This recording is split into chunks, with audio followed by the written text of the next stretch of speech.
Ken Williams and Cody Walker. Cody, let's set the stage for the folks for the Lawrence County Red Devils side of the equation here. 4-4, not a bad team, although one of those wins does come from a forfeit from East Lawrence in week 0 when they played an ineligible player. They ended up having to go back and forfeit that game, give it to Lawrence County, but it's not enough to make them playoff eligible. No, that's non-region, but they've kind of struggled in region play. But a year ago, Lawrence County won this game 36-33. So Lawrence County is a very, very young team. They were a young team. They were very young last year. They're just a young team this year, relying on a lot of sophomores and freshmen coming in. Freshman running back Tavion Jones, he actually set the school record for rushing yards in a game last week against Ardmore, rushing for 271 yards. That record has stood since 2000, so it's been around for a minute. He's actually wasn't the starting running back as the season started. It was Eli Mitchell. Mitchell has been limited the last couple of weeks, so seeing Jones's carries pick up, Jones has 857 yards on the season and 6 touchdowns. We talked a couple weeks ago that Cam King has stepped in as quarterback for the Red Devils. He's only a sophomore, and he has struggled since coming in, having 3 touchdowns to 6 interceptions, only 337 yards in the past 4 games. Last week, he was 6 of 14 for only 80 yards against Ardmore. They've really struggled to throw the ball. They do have a good wide receiver, Lawson Terry, who has 409 yards on the season. He actually set the school record for receiving yards in a game against Rogers back in the beginning of the season, but that was with a different quarterback. So this is still a very dangerous team for the Priceville Bulldogs. Let's chat with the head football coach of the Lawrence County Red Devils, Brett Voss, who sat down with Bo, David, and Bubba earlier this week to give his thoughts on tonight's matchup with the Priceville Bulldogs. Of Coach Brett Voss with the Lawrence County Red Devils. Thank you so much, Coach, for joining us. Thank you for having me. I'm looking forward to getting to meet you tonight. Coach, what's it like coming into a program? This is your first year. You guys are sitting at 4-4, having a pretty decent year. What are you looking forward to tonight for the Red Devils? I'm just looking to get better each day. It's another day to get better within our program. That's the approach we've taken. It doesn't matter if it's a Monday, a Wednesday, or a Thursday. Just whatever we're able to do, whether it's a practice, whether it's a walkthrough, or whether it's a game. We're looking to take one step closer to where we want this program to be. Well, Coach, I know that this entire region, the Region 7 and 5A, is just a tough region, period.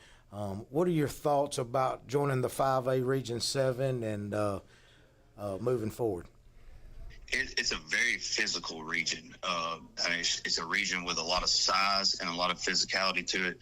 And it's just, I'll make no bones about it, we're behind in both those areas. So there's nothing we can do about that right now except for, just execute what we can execute. But off season, we've got to get our butts in the weight room, and we've got to be able to start matching some of this size and physicality that everybody else in the region seems to have. Well, Coach, you guys are making the trip to Priceville tonight. Priceville is sitting at 5-2 and 3-1 in the region as well. What about the Priceville Bulldogs? Do the Lawrence County Red Devils need to key up on as far as the competition tonight? We've got to match their physicality. I talked about this region being a very physical region, and I don't think there's any team in the region that's more physical than Priceville. I've never had a team jump out on film with how physical and how hard they play. Coach Parker's done an unbelievable job there. I know last year was their first year in 5A. Turned it on in the second half of the season, beat East Limestone, and then lost a close one to West Point, I think. And then I know they lost a close one to us late in the season and played Russellville's tough there at the end. So they turned it right back on this year. Had a tough game against West Morgan, who hasn't lost a regular season game, and it seems like forever. And they had them on the ropes. So Coach Parker is doing a wonderful job there. And to be honest with you, it's what I'm trying to emulate here with this program. Coach, I just got a question for you. Are you having fun? Man, I have fun every single day. I come to work. It's just something started clicking for us, and we laid an egg last week. I'll just call it what it is.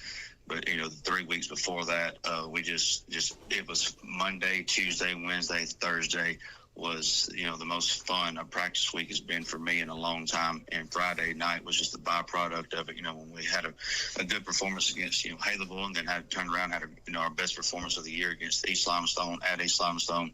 So I think things started clicking for us. Last week's loss put us out of, playoff contention. So it's been a little tough this week, just keeping that focus, just making a young team understand, the priorities of getting better each day, not wasting any days, because, just like Priceville done last year. They finished 2-8, and, what they done in the second half of the season, it is obviously carried over to this season. So I hope our kids realize, we may not be in the playoffs or fighting for a playoff spot, but what we do these last couple of weeks is going to have a direct impact on next year. Coach, I do have, I would like for you to talk a little bit about Tavian Jones. We've had the opportunity to see Tavian in the past, and just what a heck of an athlete he is.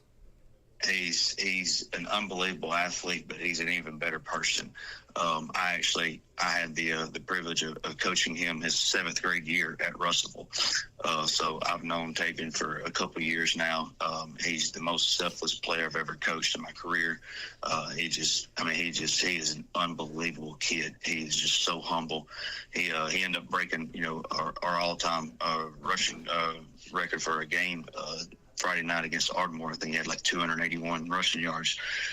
Broke a record that Billy Stover set when Billy was a senior. So we had a running back break the freshman record earlier in the year, but Tavian broke the all-time record of freshman, sophomore, junior, senior, and he done that as a freshman. So the sky's the limit for him. But he'll be the first one to tell you he couldn't do it without his teammates, and it takes a team effort, to accomplish what he accomplished Friday night. But we got a lot to get better at. That's for sure.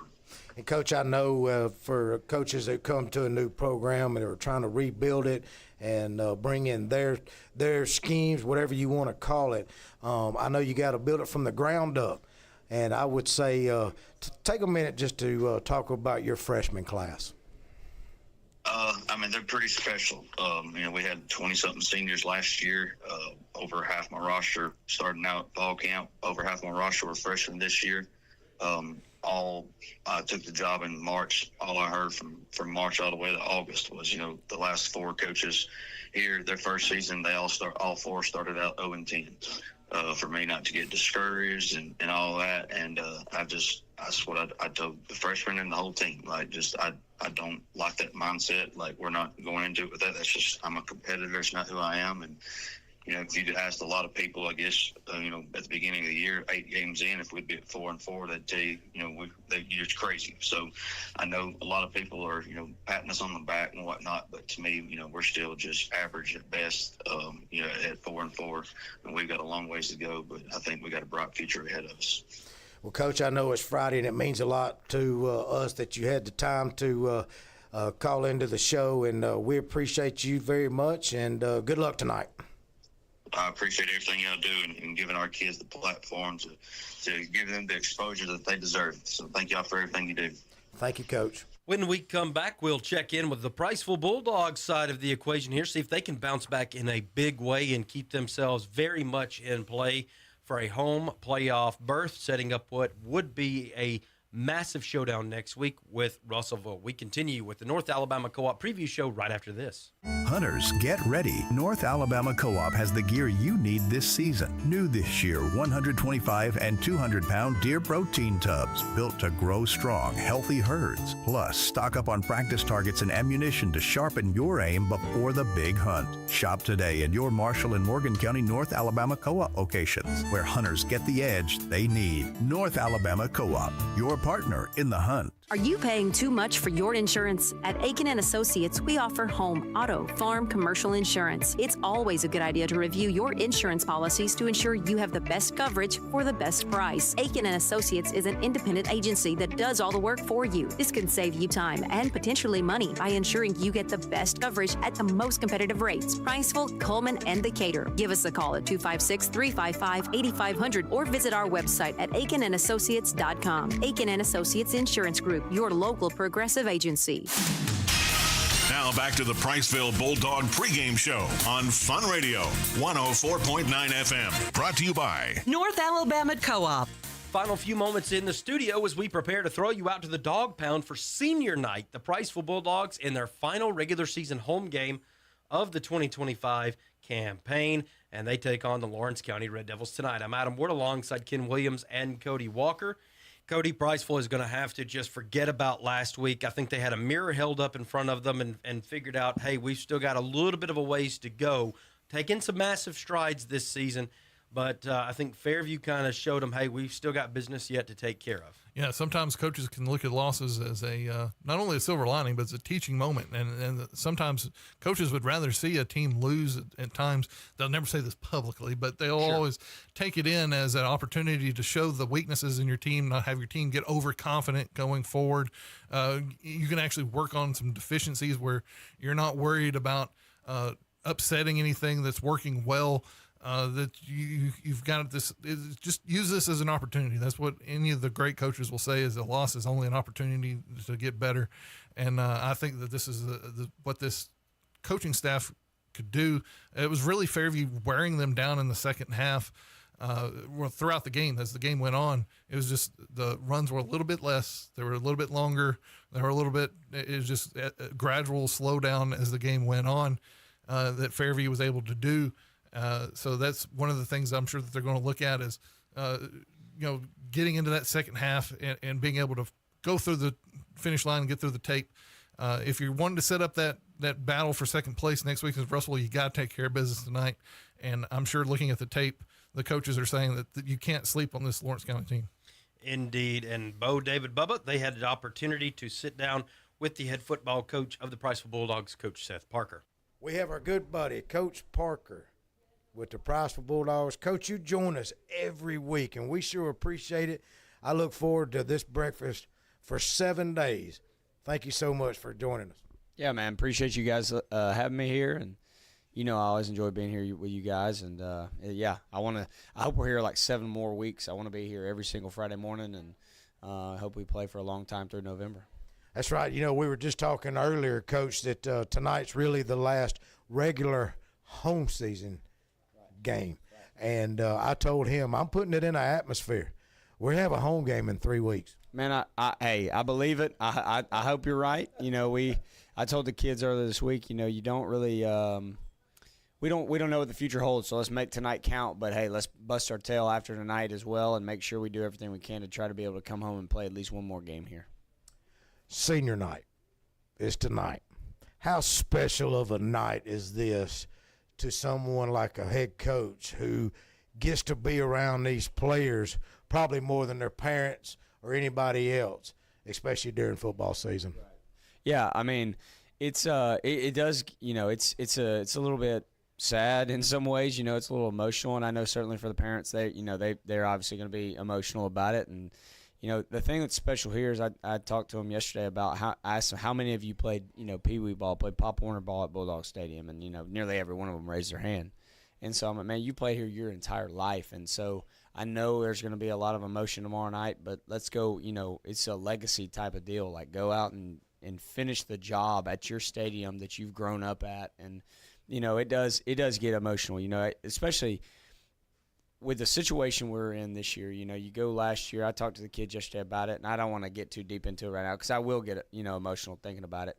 I'm so grateful to these kids, man, this senior class, for believing in me. It does take that. It's not, I certainly believe in them, but man, they've believed in me and believed in this coaching staff. And one of those deals that, last year you didn't have a lot of success, and they never balked, man. They just kept believing in me and everything I was preaching and everything our coaches were preaching, and I'm just so grateful. And I don't throw one pass, carry one ball, make one block, one tackle. Like, it has nothing to do with it. It's all about them and what they've done. And so I'm grateful for it, and it is my job. It's what pays those bills too. So I'm thankful, and my family's thankful, and I love these dudes, man, and I hope we play for a really long time. It's a special group, man. I love this senior class, and every single one of them is very important to what we do. And like I said, I want to make tonight special for them, but hopefully, I told them yesterday, guys, this is it, but we ain't finished. We got a lot of work in front of us and a lot left to do, so let's go do it.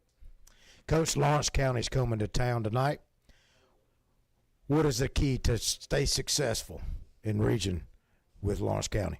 Well, we're eager, man. I mean, we talked about this earlier in the year. I feel like we've had 2 losses this year, but man, it feels like 20 losses. The difference in a win on a Friday and then like the next 7 days, how those days feel versus a loss on a Friday and what the next 7 days feel like, man, it's the longest week of my life.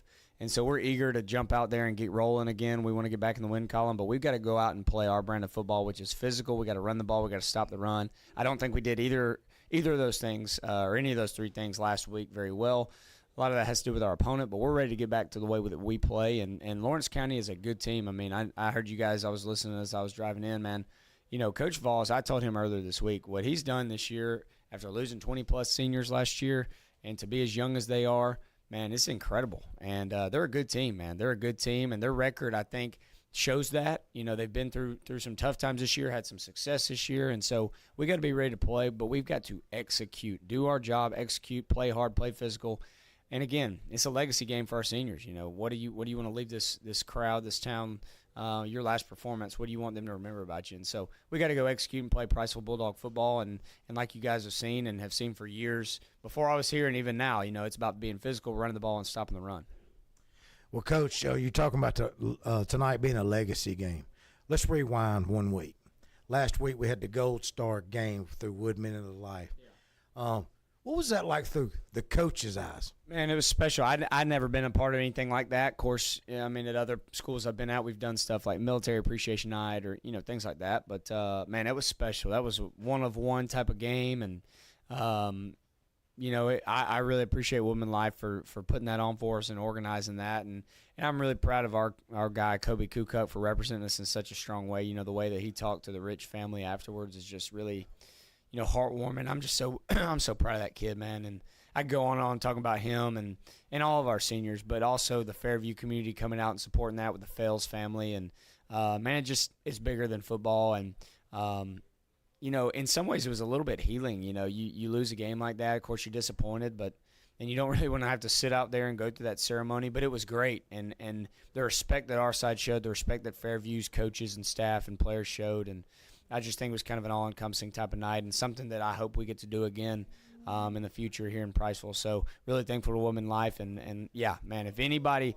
I don't know who's listening to this, I don't know, but if you're able to do that for your town and community and your school, do it, because it is a special thing. And I think, the whole community, including our teams, our kids, our students, got a lot out of it.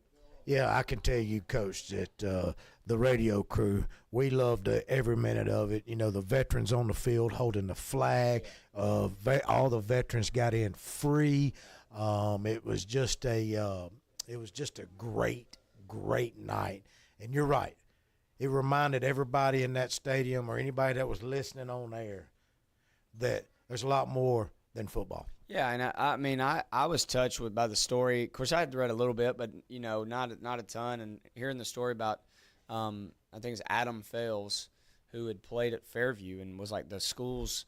He was a first-team All-State back, ran for I think they said 1,800 yards his senior year. Was an unbelievable player. Had multiple, I think, division at that time would have been like D1 AA, D1 offers, and he passed that up and went to the military, man, and gave his life to our country. What? That's like Pat Tillman type stuff, and you hear that and to know that his nephew's still on the team and representing them, man, it's one of those deals like you leave the stadium. Of course, as a competitor, you're disappointed with the loss, but man, I just got so much respect for Fairview. I really do. And those people in that community, they're just good people. Coach Redding is the spearhead of all of it, man, and just such a great guy. And that whole deal, man, like I said, you the way I'm talking about it, you'd think we won a game last week, and we certainly didn't. And it still was a good night. I hate to say that with a loss, but it ain't always about that, man. And it's bigger than football. And again, kept it in perspective, and was very, very proud to be a part of that last Friday night. Well, we're looking forward to tonight, Bulldog Nation, celebrating our seniors and hosting Lawrence County Red Devils. Your final thoughts about tonight, Coach? Man, I'm thrilled to go out there and have our seniors represent us one last time at home. We want to finish it the right way, get to 6-2 overall and 4-1 in the region, and officially lock up a playoff spot, officially lock in a no lower than 3 seed, and that's our goal. But then, I think more than anything, you win tonight, you lock up a winning season regardless of what happens. Okay, so huge for us tonight. We want to go in and execute and play well, but the biggest thing is executing and playing well to get ready for a playoff push if you want to make a run in the playoffs. So really excited about tonight. Want to see everybody there supporting our seniors, loud, on their feet the whole game, and we're going to do everything we can to make our town proud. Thank you so much, Coach. Go Bulldogs. Go Bulldogs. That'll do it for us. We throw it out to the dog pound when you return to Fun Radio's coverage here on 104.9 FM of Priceville Bulldog football. The Bulldogs and the Lawrence County Red Devils. Ken Williams will be here with you throughout the evening during the play-by-play. He'll break in with scoreboard updates from our Gilbert and Balford in-game scoreboard. Bo, David, and Bubba take the reins right after this here on Fun Radio 104.9 FM. Hunters, get ready. North Alabama Co-op has the gear you need this season. New this year, 125 and 200-pound deer protein tubs built to grow strong, healthy herds. Plus, stock up on practice targets and ammunition to sharpen your aim before the big hunt. Shop today in your Marshall and Morgan County North Alabama Co-op locations, where hunters get the edge they need. North Alabama Co-op, your partner in the hunt.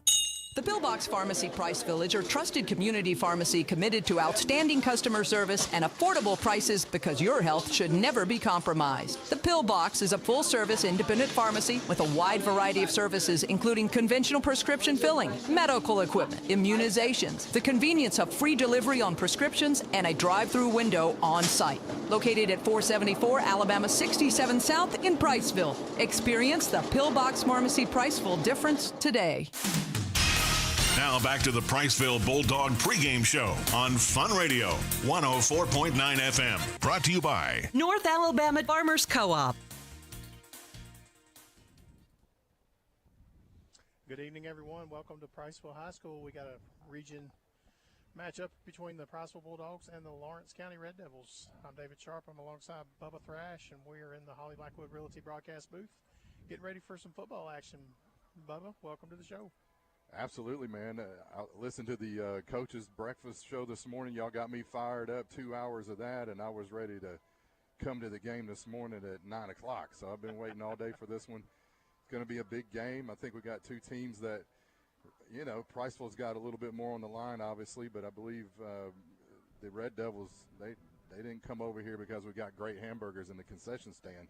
They came over here to spoil our night. So interested to see how motivated they're going to be, and they got nothing to lose, and I want to see how the Bulldogs respond to that. We got to talk to Coach Foss this morning, and just to kind of hear him talk, and he talked about the 0-10 starts for a lot of those coaches that have come before him had in their first year, and they're sitting there at 4-4, which they technically they only won 3 of those games. They did pick up a forfeit on their first game of the season when East Lawrence had to forfeit a couple games there at the beginning of the season, and one of those was a game to Lawrence County. So, on the record, they are 4-4. It's a team. It's a season of struggles for them.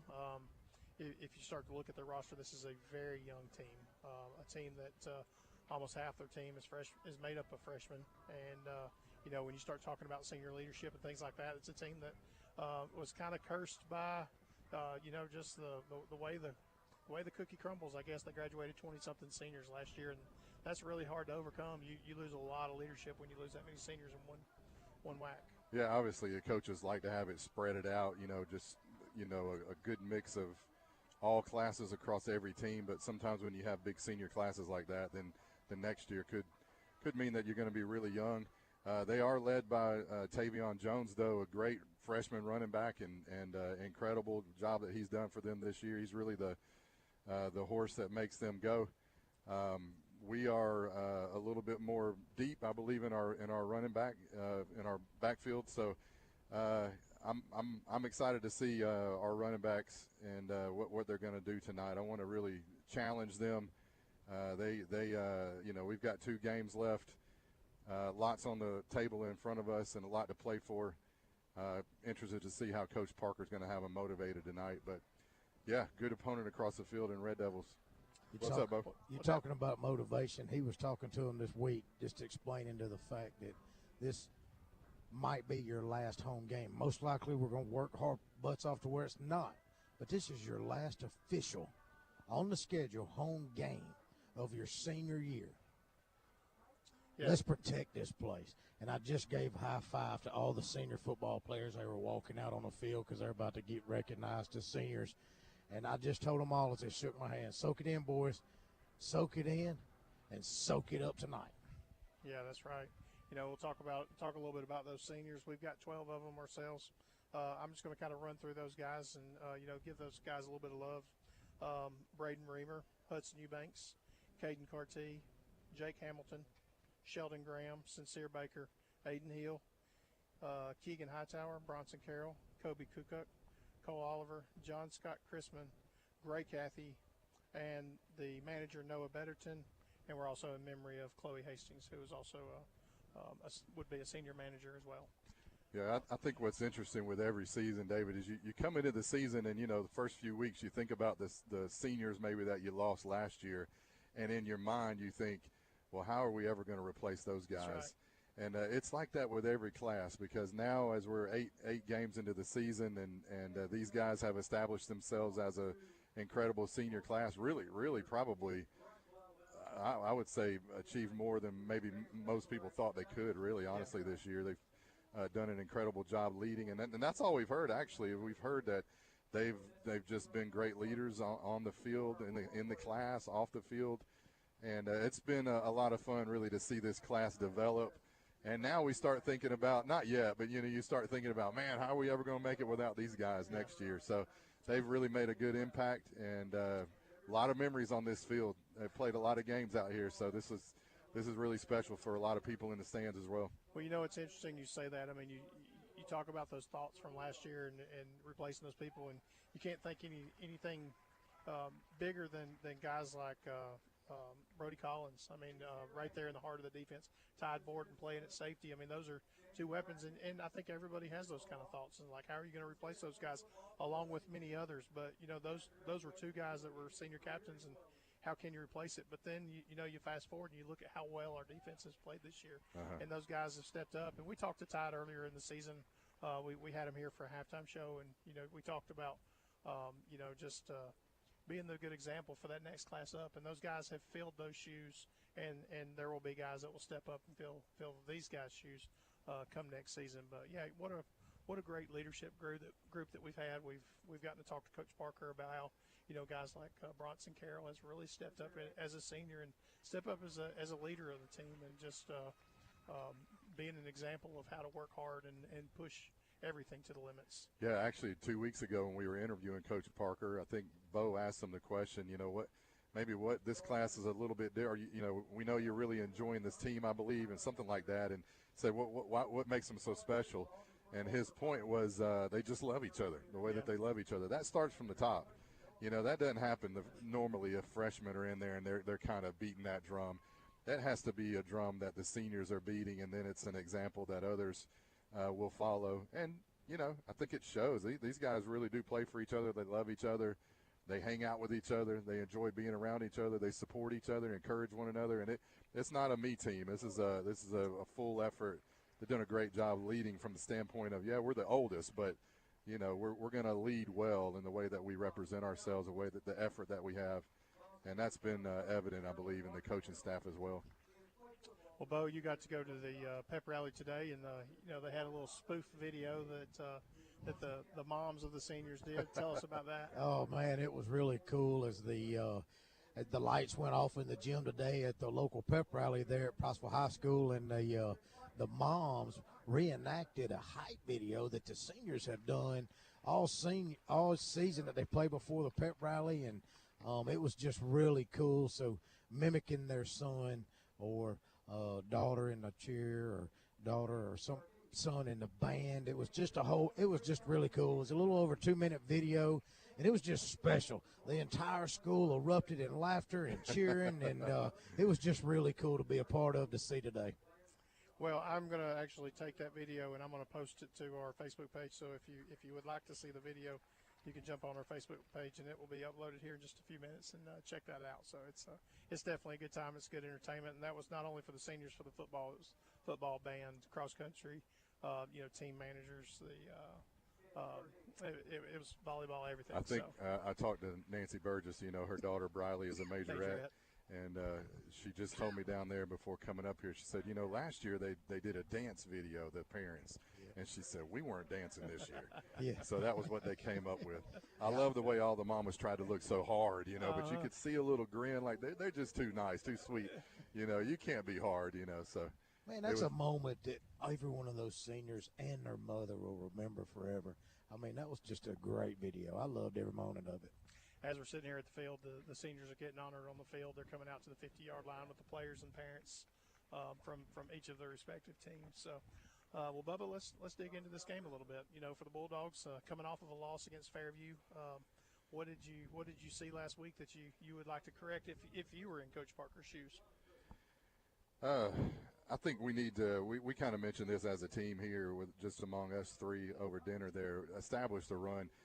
I want to see us get back to what we did in the first few weeks, where we were, hanging 45 and 50 points on teams because we were establishing the run. And I know one thing. We always talk about the running backs that we have to face. We have to face the Jake Parkers and the Ollie Howells and all the different running backs in our region that we've had to face. I want teams to say I had to face Colton Madewell. I had to face Bronson Carroll, the Bronco. I want them to leave knowing, man, we had to play against them. Yeah. And I'm not so sure that we do, or that they leave saying that. So I want them to understand that these guys are premier running backs in our region, and we are where we are because we run the ball. We can pass the ball as well, but I'd love to see us first few series just really kind of establish the run. Thinking about Lawrence County, though, they come off a loss to a really motivated Ardmore team. We know that they're super motivated to make the playoffs, and they're in a situation where they can't lose, talking about Ardmore. So they caught them on a really motivated, talented team, too, that I think that's getting better. But I don't think that says anything less of Lawrence County. I think they're young, but I do think they're up for the challenge tonight. So I'm expecting that we're going to have to play one of our best games this year, or else, it's not going to be it might not go the way that we want it to. Can I say something real quick? Go ahead. I would like to also say that, we're talking about what we saw the first few weeks as far as one thing that we did see, Bubba, and me, you, and David have mentioned it many times. We wore teams down because we stayed in between the tackles and our running style, and with the three backs that we have, we just kind of wore things down. Well, here's good news about that, Bubba. I talked to the trainer before the game, and we're healthy. Yeah. We are back. We are healthy. I think we can get back to wearing people down.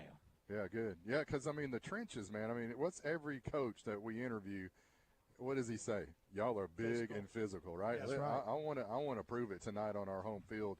Last regular season game here. And, let's own the trenches tonight and let them know, like we did the first month of the season.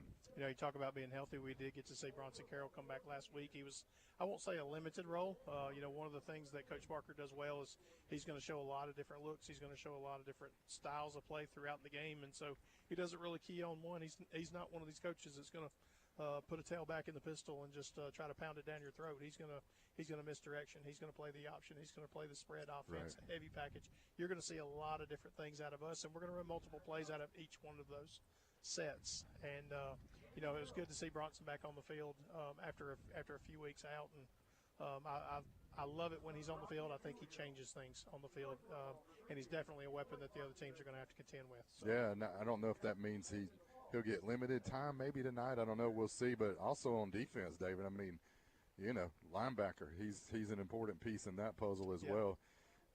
Who knows if he'll get time on both sides of the ball. They might kind of try to still limit his play time, but you're definitely right, though. I love seeing Bronson running the ball. He's a senior leader. He's tough. And I think we really kind of feed off of his energy, to be honest with you. I do too. I do too. I think that's a great point, Bubba. One thing I want to notice, I've noticed as I'm standing down here on the sideline, guys, is we see a bunch of tough dudes wearing football gear, holding their helmet, and their dad being tough beside them. There's a lot of guys down here right now getting emotional. Oh yeah, it's hard. I don't know what it'd be like to I don't have a senior football player, and I don't know what it's going to be like to be in those type shoes. But if you've watched your kid from 4 years up, strap on a set of pads and play, and a lot of these kids have, whether it was from 5 years old. I mean, there's a 4 and 5 year old age group that Priceville had back when these kids played, and so some of them probably have played since 4 years old, and so to see their kids play for 14, 15 years and know that this is the last time on their home turf, that's definitely got to be an emotional night. You guys interviewed Coach Voss earlier this week. I believe you guys did. It was this morning. This morning, Yep. yeah. So I didn't catch that part of the coaches show, but anything stand out to you about just him as a coach? I know it's his first year. He's coming from Russellville, so obviously there's a winning attitude there. Anything that he say that kind of stuck out to you guys? Well, I think he's just really trying to hold on in some ways. You talked a little bit about just trying to keep the team motivated for Priceville, but at the same time, Coach Voss talked about, with their playoff hopes have been eliminated, he's still trying to keep those kids' nose to the grindstone and keep them playing for something and to go out with your head on top, because he did say, we've got a lot to build on and a lot of things to work for the future. Kind of like us last year, right? Yeah. I mean, a year ago we're 2-8 or whatever it was, and looking not going to the playoffs, so probably in the same kind of situation we're in. He seemed like a guy, he seemed like a guy to me, guys, that he doesn't paint a pretty picture for nobody. Yeah. He seems like a guy that it is how it is. Yep. This is who we are. Accept who you are, and we've got a lot of work in front of us. That's right. I took that. I think you couldn't describe it any better, Bo. Any other games tonight that we're paying attention to? I know West Point, they have some big games they're trying to fight to get in the playoffs, playing Russellville. That's a big region game for playoff implications. West Point's still trying to find their way in. They've got a game against Russellville this week. They've got a game against Ardmore next week. That could be the game that decides who gets the 4, right? Sure. Maybe, yeah. We talked a little bit about it in the coach's breakfast this morning. You've got 5 teams that still have a chance, and naming those 5 teams, you got Fairview, Priceville, Russellville, Ardmore, and West Point. So it could really come down to that Ardmore West Point game next week, just depending on how it goes. Now, if West Point goes into Russellville and wins, that can kind of muddy the waters, and we'll see what happens as it all shakes out. Yeah. When you start getting into some of those tie breaks, just depending on that's going to put a lot more emphasis for Russellville on our game next week. Absolutely. But for us, we fully expect that if we can come in here and take care of business tonight in our home game, we're going to go to Russellville, and the winner of that shot's going to be playing for the 2 seed. Yeah.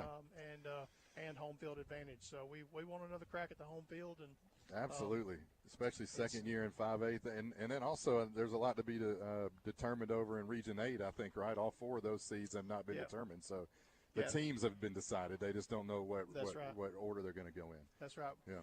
Well, we're gonna take a quick break. It's the pregame show presented by Morgan Farmers Co-op.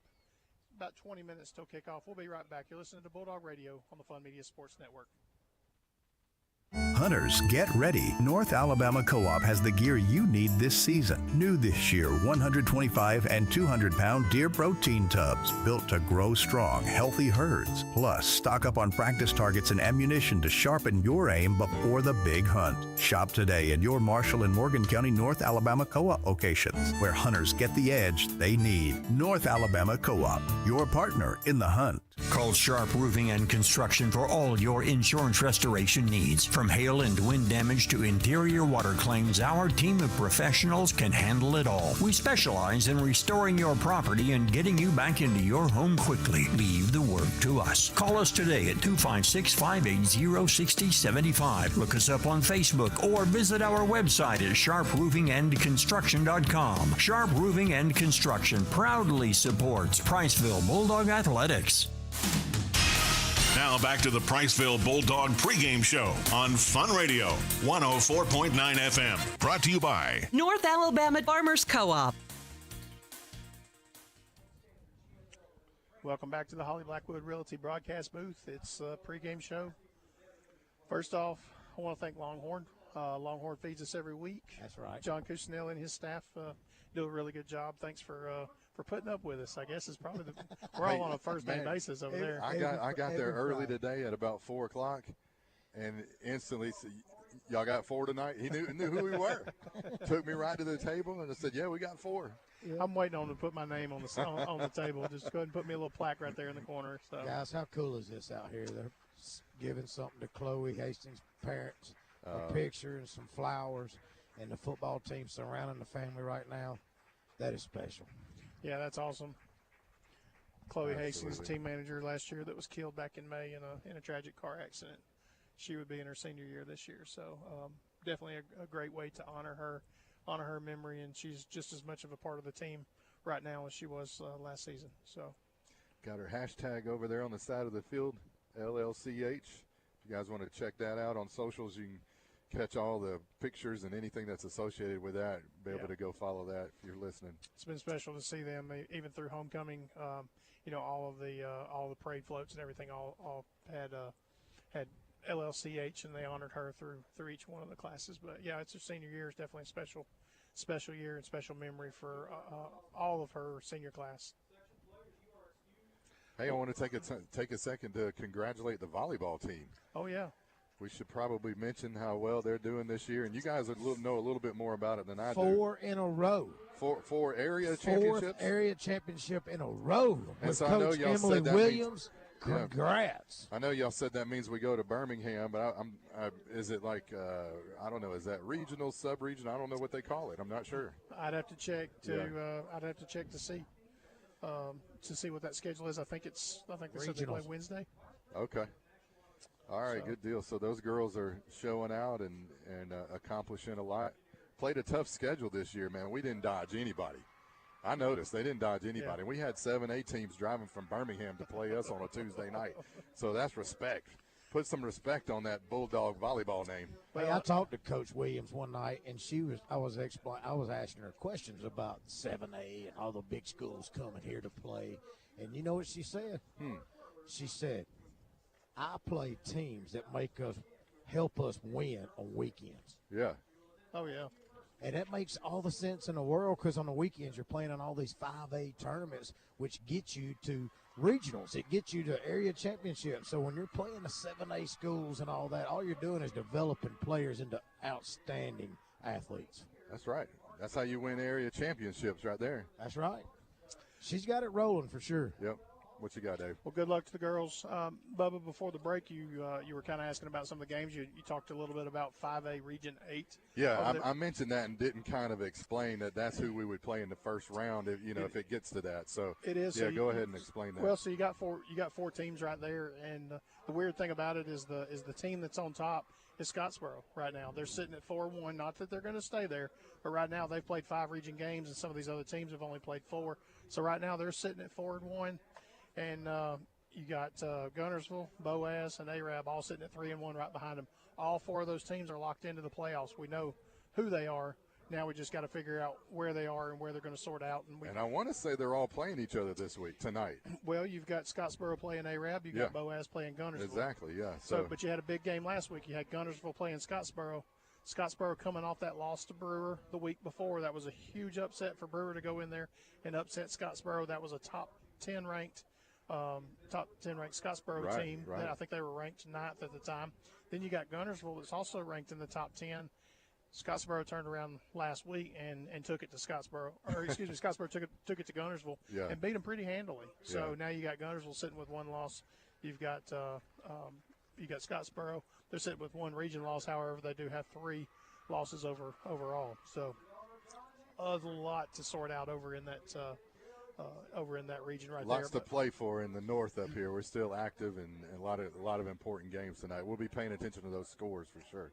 We did talk this morning on the coaches' breakfast. You got Columbia. Columbia's they're playing Athens. They're playing Athens this week. They're sitting at 98 losses. Yep. Depending on how that one goes, you'd expect Athens to be able to handle Columbia pretty easily. So, yep. I still think that Columbia has an outside chance. They're going to have to face a 6A team that's not super strong, which is strange to say that Hazel Green's not that strong, but they don't have a super strong football program like some of the others in that region. So, we'll see what happens. And Sammy Coates definitely has them playing a lot better than they before. Always have something to say in basketball, though. Let me tell you that. Hazel Green, they got trophies over there that line in the stairway up there. Well, if you want to keep up with the scores throughout tonight, Ken Williams with the Gilbert and Bob Ford in-game scoreboard will keep you in line. If there's any games out there that you need a score of, holler at me, shoot me a text message, and I'll do what I can to try to check it out throughout our broadcast here, and we'll try to get you an update on the score if you need it. So. I know one thing: we have an incredible home field here. I was just thinking about this. I saw the Harleys pulling up earlier. I don't know if y'all saw those. But, man, I just feel like we've really kind of come a long way, I think, with our home field excitement and support. We've always been a community that really supports the team, and I know winning really has a lot to do with it, honestly. Yeah. But coming here, though, I believe we have a good advantage, and it gets the players ready to go. We've got it's dark now, so the LEDs that are in the back here as the players come in, they're going to be lit up, and just a really cool environment. I enjoy home games. Yeah, Coach Parker and David and I talked about it this morning. I mean, our daggone student section and our stands dominate. I mean, they dominate. Our student section, if you look at them right now, everybody in the student section is dressed in beach gear. Right. I mean, everybody gets involved. They all support the theme or whatever's going on. The band is winning awards. Yeah, the band's kicking tail. DJ Reggie, I mean, he's traveling all over the world doing DJ shows. And at some point tonight, I'll let all the listeners hear our student section. I'll go over there and get them fired up so y'all can hear it. The rough rags when they get rough rags are flying. Well, Coach Parker was talking this morning. We were talking about the student section, and we were talking about how loud it is. And there's times where, I mean, we're in the Holly Blackwood broadcast booth, and we have to close the window just because you can't hear yourself think. I'm telling you, we're going to have to get Holly to put some new windows in this booth up here. And there's another thing we talked about this morning. You know, a lot of us came from 7A type schools, but nobody has cheerleaders as loud as ours. And majorettes. Our Priceville Bulldog cheerleaders are amazing. They're loud, and they do a really great job. Yeah. I don't even think they stop cheering. I mean, the whole time they're working. Briley Burgess is twirling fire tonight. Go tell me anywhere in Alabama they're doing that. Oh, she's twirling fire, and her sister's twirling fire at Auburn tomorrow, I think. Let's go. Yeah. Well, let's go. Well, we're about 8 or 9 minutes away. They're just now starting to finish up the festivities for the seniors. We got just a few minutes left on the air. Let's sit here and talk about it before we go to a break. We haven't talked a whole lot about Lawrence County. You know, one of the things that really stands out to me, you mentioned his name earlier. We didn't really talk deep into it. Tavian Jones. Number one. When is the last time that you have seen a skill back with the most experience on the team as a freshman? Yeah, and never. This is second year playing up, is it not? That's right. Yeah, he played as an eighth grader. He played as an eighth grader. Yeah, he's a veteran now. I mean, well, when you look through this roster, this is a team that they only have about 6 seniors. There's only about 18. I counted them. There's 18 upperclassmen, so juniors and seniors, 18 on their whole team, and they're only running a team of about 41. I think 41, 42 players. So when you start talking about 18 of these kids are freshmen, including him, but he comes back. I mean, I remember with us in Moulton last year with Lawrence County and watching this guy run. He's a very physical back, well beyond his years and ability. Yeah, well, think about our freshmen from last year that are now sophomores, and he's kind of 1 year behind that. But in the same line of thinking here, look at what made those freshmen so good. It was just a realization that they've got a talent and an ability that is a little bit more advanced than most guys their age. And people listen to them. Think about our sophomores now. I mean, they're leaders on our team. Avalos and Madewell and Xavion and, I mean, Trent Woods. I mean, they're all leaders on our team, right? Yeah. And in their positions. And so I can imagine it's a lot like that. When they see the ability and the talent that he has, that's going to speak for itself. And if he's just a young man that carries himself well, which it sounds like he probably is, I can see it happening, but it is rare. It is rare that they would put their team on his back. But listen, come next year, though, think about us facing him as a 10th grader. So and all the other freshmen that you mentioned. So they're going to be – they got some goodness, better days probably ahead of them as they keep playing. You guys remember last year on a ride home from Lawrence County back to Priceville, we all three said, man, that's a guy we got to face for the next 5 years. Y'all remember that? I do. think so. I do. I remember watching them throughout the game, and it was just it was a back that you're sitting there watching them, and you're just thinking, wow, this kid, as strong and powerful as he is between the tackles, he's moving the line himself. I mean, it was impressive to watch as an eighth grader. You're thinking that most of these kids are at eighth grade or are just hitting puberty and just starting to gain. You reach that certain age where you're just you're still trying to figure out your balance, your strength, and this is a kid that if you hadn't told me, I would have said this is definitely a junior or senior running back that's definitely got some skill. He doesn't run scared. Yeah, Bo, you mentioned facing him for 5 years. I think I saw on ESPN where he reclassified. He's going to Alabama next year. Hey, you talk about puberty and all that. I can't wait till one day I hit puberty because I'm still 5'7". It'll come. Just wait. When you get to be a big boy one day. While they are finishing up, they've got some ROTC and other festivities going on for some of the seniors. I am going to take just a minute. I would like to recognize some of those other members of the band: Ansley Baker, Briley Burgess, Connor Campbell, Alan Chittum, Brooke Cooey, Naomi Carter, Hayden Guild, Micah Miller, Liam Smith, Cody Thurston, Jeffrey Wheeler, and Trey Williams. Those are all senior members of the band playing in their last home game. For cheer, Madeline Vaughn, she's our only senior for the cheerleaders. And then in ROTC, you've got Gideon Haynes, Caden Hodges, Gage Hudson, Brian Ramirez, and Abigail Thomas. Those are all of your seniors to go along with your football players for tonight, all being honored here on the field. Yeah, go ahead, Bo. Thanks for doing that, David. That's important that we obviously do the football game, but there's so many kids that pour into their specialty and their talent throughout the week, and it's important that we notice all of them, recognize all of them. Hey, guys, I'm down here with somebody super special to Bulldog Nation who knows the doghouse very well. She takes a lot of photos for we all get to enjoy. She has a senior here who means a lot to the Bulldog program. What's tonight mean to you? Oh, it's bittersweet. I've been with these guys for 6 years. With my older son, Brody, coming in as a freshman, this is my 6th year to help with meals and do photos. And so it's not just about my son tonight. All of these guys are my kids. I said, 3 of them are pretty special with me and my son, but the whole team, all of these seniors mean the world to me. And their moms and the parents, I couldn't do what I do without them. Well, on behalf of Bulldog Nation, Cole, all your people that are involved, all your boys mean a lot to us. You mean a lot to us. We get to see the action photos that you do, the meals that you prepare. Just thank you so much, and we wish you and Cole and everybody the best of luck. Thank you. Go Bulldogs. Go Bulldogs. We're about 3 minutes away from kickoff. We're going to take a break. We'll be right back for the coin toss and playing in the national anthem. We'll be right back. You're listening to Bulldog Radio on the Fun Media Sports Network.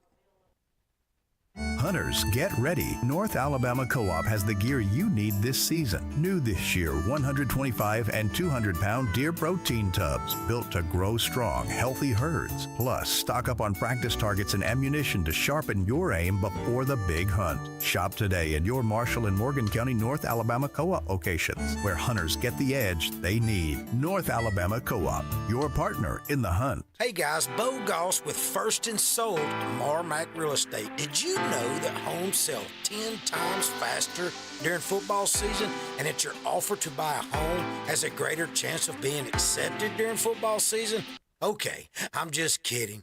But if you would like your real estate experience to be more than just a transaction, give Bo Goss a call at 256-274-3461, and let's make a difference in our communities we call home.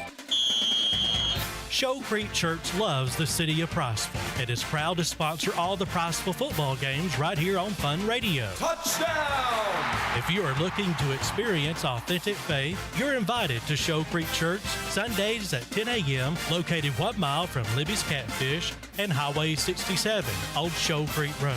Visit us at showcreekbaptist.org and go Bulldogs! Dear Lord, we thank you for today, and we thank you for the game of football. We thank you for the opportunity for the community to come together. Father, we pray that you would keep the players safe and free from injury. Father, we pray that you would keep the coaches safe as well and give them clear minds to call plays. Father, we just pray that the conversations would be glorifying you on and off the field. Father, we pray that as Christians that we would look like Christians. Father, we thank you again for all that you've done for us. In Jesus' name we pray. Amen.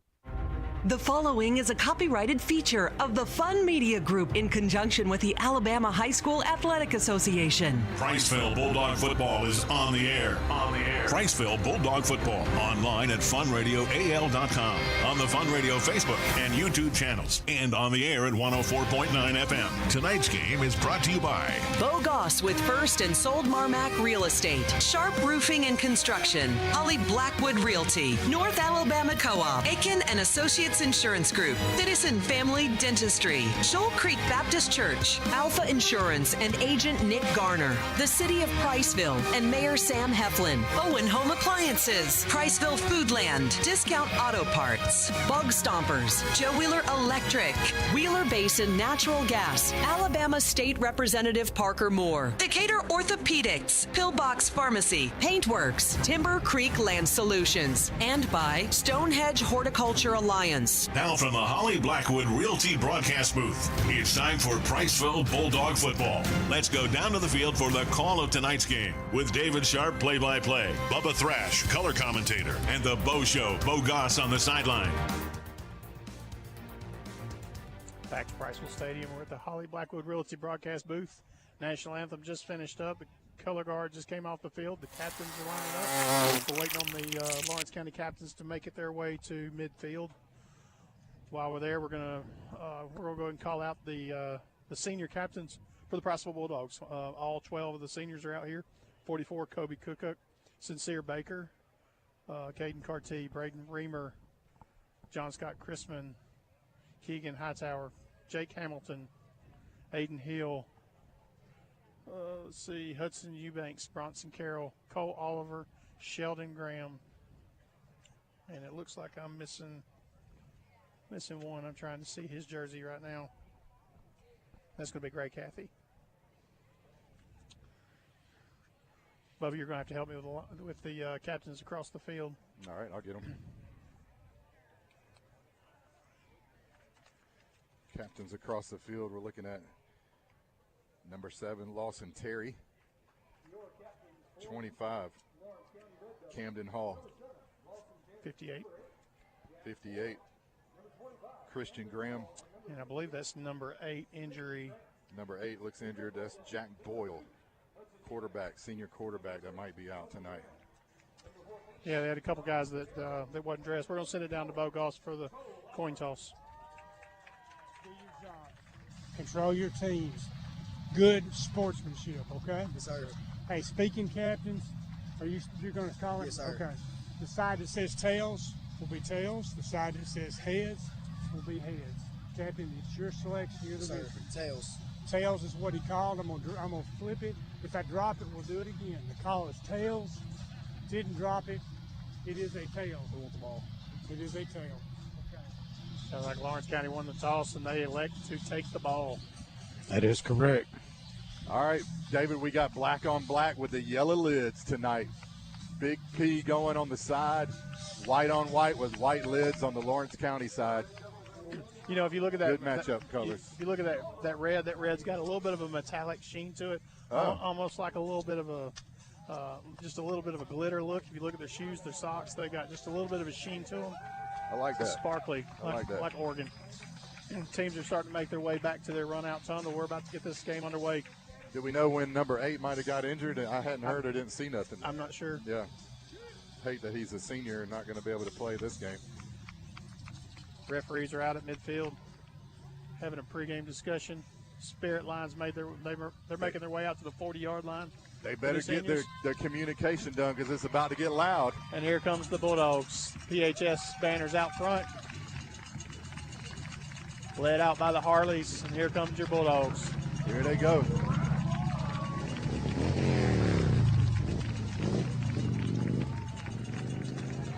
Most intimidating pregame show in North Alabama. Bulldogs look ready. They made their way to the 50-yard line. We're still waiting on the Lawrence County Red Devils to make their way out of their tunnel. Fireworks going off in the background. Here they come. And here comes the Red Devils. All right, let's have a good game, dogs. You know, I like that for Coach Voss. He wants to come out and he wants to see what he can do. We talked about Tavian Jones. We talked about the Ardmore-Lawrence County game. That was a game where Javian Riddle for Ardmore ran for 200-plus yards for Ardmore on the winning side. But on the losing side, Tavian Jones ran for 280 yards in the loss. This is a kid that is a beast. I'm guessing that game took about an hour and 15 minutes. I imagine both teams. Probably so. We probably should put a clock on it. I'm telling you. But if you got a kid that's running 280 yards in a losing effort, we do know. I mean, I will say this out loud. We do know that Ardmore struggles with run defense. That's one thing that we really exposed there in week 3.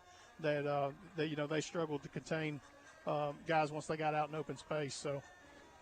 We'll see how the Bulldog defense is. I like the challenge. It's a one-dimensional team that, they're going to have to beat us in the air, but you expect a heavy bulk of the load to go Jones' way. I see number 1 out there. He's the up man for this punt. Looks like the deep man. I don't have a number on him, but we've got one man deep. Landon Byer is the kicker for Priceville, senior, actually a junior. Normally puts it in the end zone. 12 minutes on the clock. The kick's underway. High kick to the far side. He's going to catch it at the 5. He fair catches it at the 5. No, he doesn't. They huddle together. He gets tackled out at the 15-yard line. 3 or 4 of them all ganged up. I thought he called for the fair catch. I thought he threw his hand up like he was catching it there. The referee whistled it in play, and they all jumped together. They huddled up and tried to broke like in just a spread play to see who could disguise the ball, but he didn't get too far. I'm trying to think. I never seen. Can you fair catch a kickoff? No, you can. Okay, I didn't know. I'm yeah. not sure if you could or not. I don't think I've ever seen a team try to do it. Normally, if they're going to kick it or catch it, they catch it. Camden King, your quarterback. Oh, yeah. That's got a lot of movement on the field. Whistle flags on the play. I do think our defensive line, we got down and shift on them, and they did have 3 guys moving, though, on the offensive side. But we did cause them to kind of second-guess what they were doing. 11 he didn't understand exactly what was going on the defensive side. All right, back to the 10-yard line. First down and 15 for the Red Devils. Just underway. Formation change for Lawrence County. 3 receivers right, 1 to the left. Empty backfield. Quick pass out in the flat. It's Jones. It's a double pass, and he's wide open. He catches it at the 30, 35, 40. 45, 50, 45, 40. He stops, stutter steps, and he gets tackled. Trick play right out of the gates. It was a pass out in the flats. They sent Tavian Jones out into the flat in motion. King threw it right out there to Jones, and the receiver was wide open. Big gain right there. I didn't say it immediately, but I saw he ran out. Oh, he was wide open. I'm just glad we have some speed. Caden Carty chased him down. And also Jack Eubanks didn't stop pursuing. Big play for the Red Devils on first down.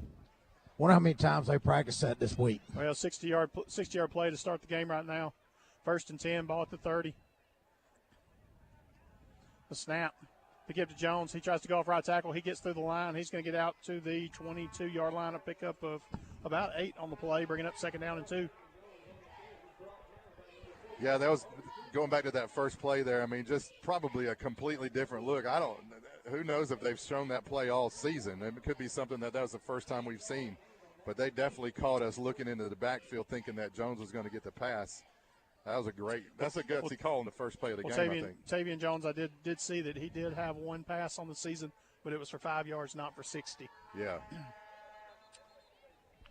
I will say that they were eager to take the ball. I think this was planned. I think that play's been practiced all week. Yep. As soon as they won the toss, they wanted the ball, and they were very eager about it. They knew they were about to do that. Good play. Good point there, Bo. That's true. Penalty against Lawrence County. Another second pre-snap penalty, false start, moving them back 5 yards. It's going to be 2nd down and 8. Ball at the 27-yard line. 2 receivers right, 1 to the left. Man goes in motion. Jones in the backfield. The snap. The give to Jones. He tries to go up right tackle. He turns it back to the inside. He's going to get enough for the first down, it looks like. They see something on that right side that he wants to go after, and it's just going around the corner is all he's doing. He's just taking the handoff, coming across, and going around that right side.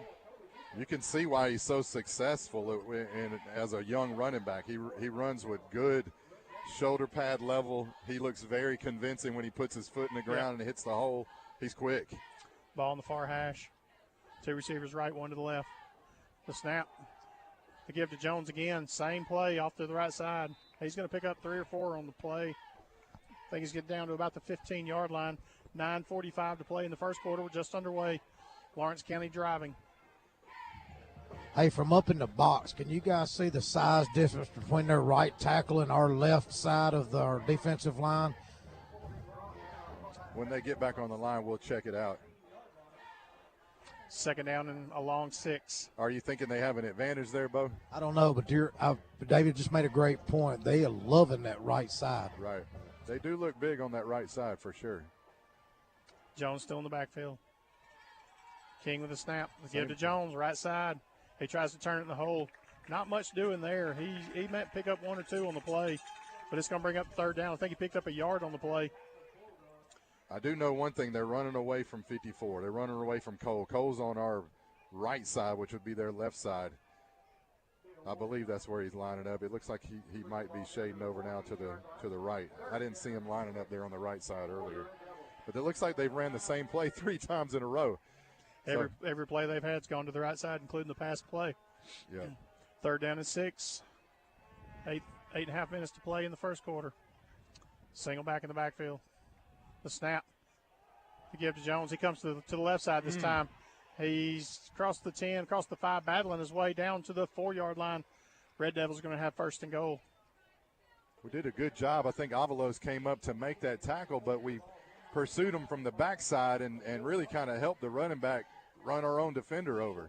You know, I feel like we're a little bit of deja vu from last week. We saw Jake Harper for Fairview. Everything that he ran in the first half was off tackle, left and right. Yeah. Seems like Jones is doing the exact same thing that we had a hard time stopping in the first half last week. Lawrence County coming to the line. First and goal, ball at the 4. Well, Jones has touched the ball every play. Man goes in motion. The snap, the give to Jones. He goes to the right side. He gets tackled in the backfield. Jack Eubanks comes up from the safety position, tackles him for a loss. Great play by 10. Shot through the line, unblocked. Got Jones on the ground. That's what we need. We need to have our free safety linebackers pursue and try to disrupt what they're doing in the backfield. That's the first time really that he's been touched without getting 2 or 3 yards down the field. 3-yard loss on the play, back to the 7-yard line. Hey, our line just swapped sides. Let's see what happens here. Jones in the pistol. Hard count. Oh, we jump. No. They're going to get us for a offsides penalty right here. Let's wait for the official call. Yep. Nope. Yeah, they're going to call offsides. That's going to be a half the distance to the goal. Bring it down to about the 4-yard line. I think you mentioned this, David, but this is a freshman quarterback. So we got a complete freshman group in the backfield right now. Yeah. With Tavion Jones. And I think this kid's name is Camden King, is it? Camden King, that's right, Yeah. a freshman. Camden King. Yeah. Both of them freshmen. They're poised. Good job there with the hard count. This is a Wildcat formation here. Ball in the center of the field. 2 receivers left, 1 to the right. Jones still in the backfield with King. Man goes in motion. The snap. It's a quarterback keeper. He's going to go off right side, follows blockers. He stretches for the end zone, and they're going to say he's in. Touchdown, Lawrence County. That's all right. We're going to tighten our laces on the cleats and our chin strap. We're going to get this down the field, boys. Let's go. 6:51 to play in the first. Lawrence County strikes first. Tough to start the game off with a 65-yard play on the first play of the game. Our guys, I think they did a good job of adjusting there, honestly. I mean, we were kind of bottling them up there, but, you know, they only had 30 yards to go. They had it set in their mind. I'm sure they were going to go for it on 4-2. Here they are in a Wildcat again going for 2. Lawrence County's going to go for 2. Man goes in motion. Direct snap to the running back. Nope. He tries to get in. Let's see if he's down. They're going to say he's short. The extra point try is no good. 6:51 to play in the first. 6-0 is your score. Lawrence County on top. We'll be right back. You're listening to Bulldog Radio on the Fun Media Sports Network. When the bugs start to crawl, who you gonna call? Call Bug Stompers. Whether it's ants, roaches, spiders, or wasps, Bug Stompers handles them all with fast, effective, and safe treatments. Our team gets rid of pests and keeps them from coming back. Don't wait until the problem grows. Call Bug Stompers now at 256-642-9403. When the bugs start to crawl, call Bug Stompers. The Pillbox Pharmacy Price Village are trusted community pharmacy committed to outstanding customer service and affordable prices because your health should never be compromised. The Pillbox is a full-service independent pharmacy with a wide variety of services including conventional prescription filling, medical equipment, immunizations, the convenience of free delivery on prescriptions, and a drive-through window on site. Located at 474 Alabama 67 South in Priceville. Experience the Pillbox Pharmacy Priceville difference today. Now more Bulldog play-by-play on Fun Radio, Fun 104.9. Back to the Holly Blackwood Realty broadcast booth. 6:51 to play in the first quarter. Lawrence County getting ready to kick off. Short kick. It's coming to the near side. Oh, it's going to hit the ground. That's a live ball. Lawrence County's going to get the ball. That was a high pooch kick. It went to 10 yards. Our guys dropped the block and just let the ball hit the ground. Lawrence County's going to take over. It's going to be their ball. Oh. Big mistake right there. Lawrence County's come prepared, and Bulldogs are coming out flat. It looks like they're playing with nothing to lose, obviously, and they two incredible calls there. Of course, that's just a pooch punt. It wasn't like it was an onside kick, but we just weren't ready for it. It was like a 12-yard pooch kick. I mean, the guys have got to know it goes 10 yards. That's a live ball. You got to fair catch it and go. But Lawrence County's going to take over first and 10. Ball at the 45. Ball in the near hash. Lawrence County driving to the left as you listen. Two receivers right, one to the left. Jones still in the backfield with King. The snap, the give to Jones. He goes to the right side. He's tackled in the backfield. He's brought down. That's going to be a loss. We do have flags on the play. Great play by Braden Raymer. Made his way up the field. Did a good job of setting the edge, and running back had nowhere to go. Looked like holding on the offense. Holding on the offense. Let's see. Would you move that one back? Or just decline it? You'd take the loss, 4-yard loss. I'd take it and loss it down. Yeah, I think you take the play as it was. Let's decline that, but we'll see what Coach Parker wants to do. They're gonna march it back and replay the down. He's gonna take the penalty, move him back 10 yards. One thing about that first drive, Jones touched the ball on every single play except for the touchdown run. That was a quarterback keeper where he followed Jones, but that's the only play, including the 2-point attempt, that Jones didn't touch the ball.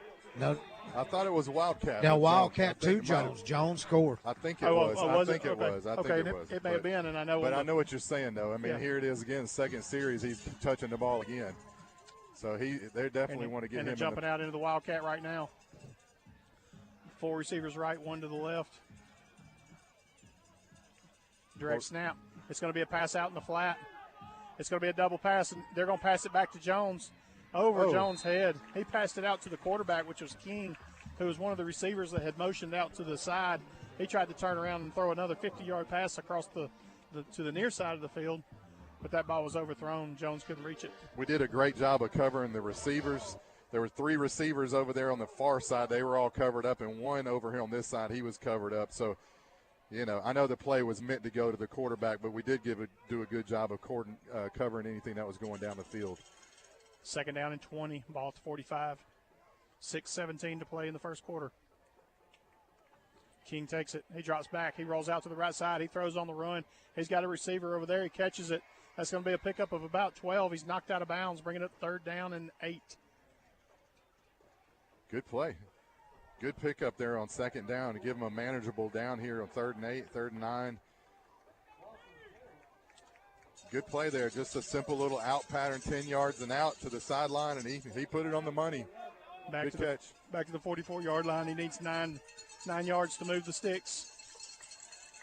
Hard count. They turn around and look to the sideline, change the play.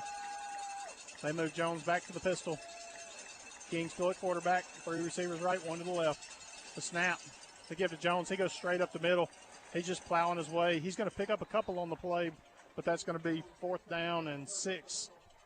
4th and 6. Tough field position here for them. If they don't get this 6 yards, they really kind of leave Priceville in a good situation here. But, I mean, they're not going to punt the ball, I wouldn't think, with not much to gain here. I think they're going to go for this for sure. They do have a good punter. I got to watch him warm up in the pregame.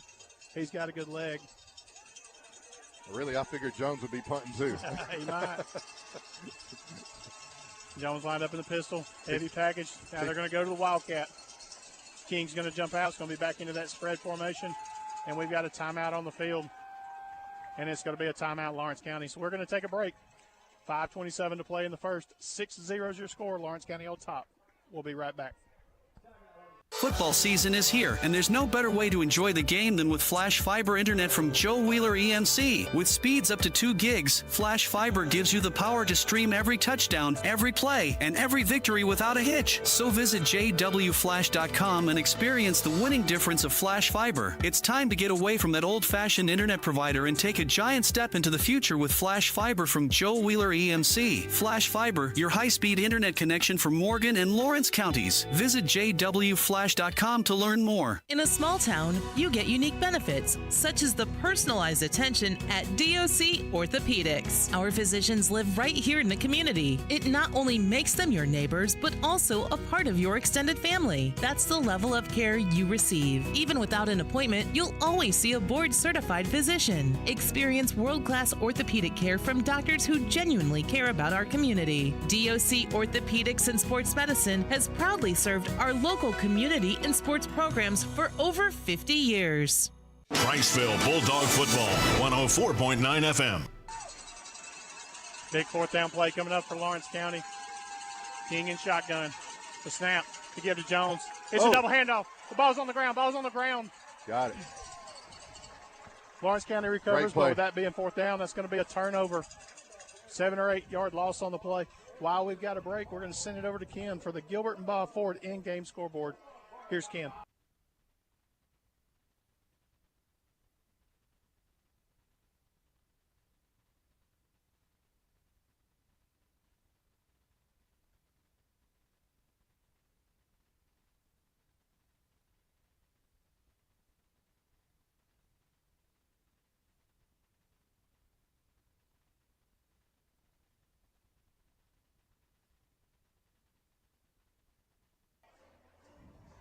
Thank you, Ken.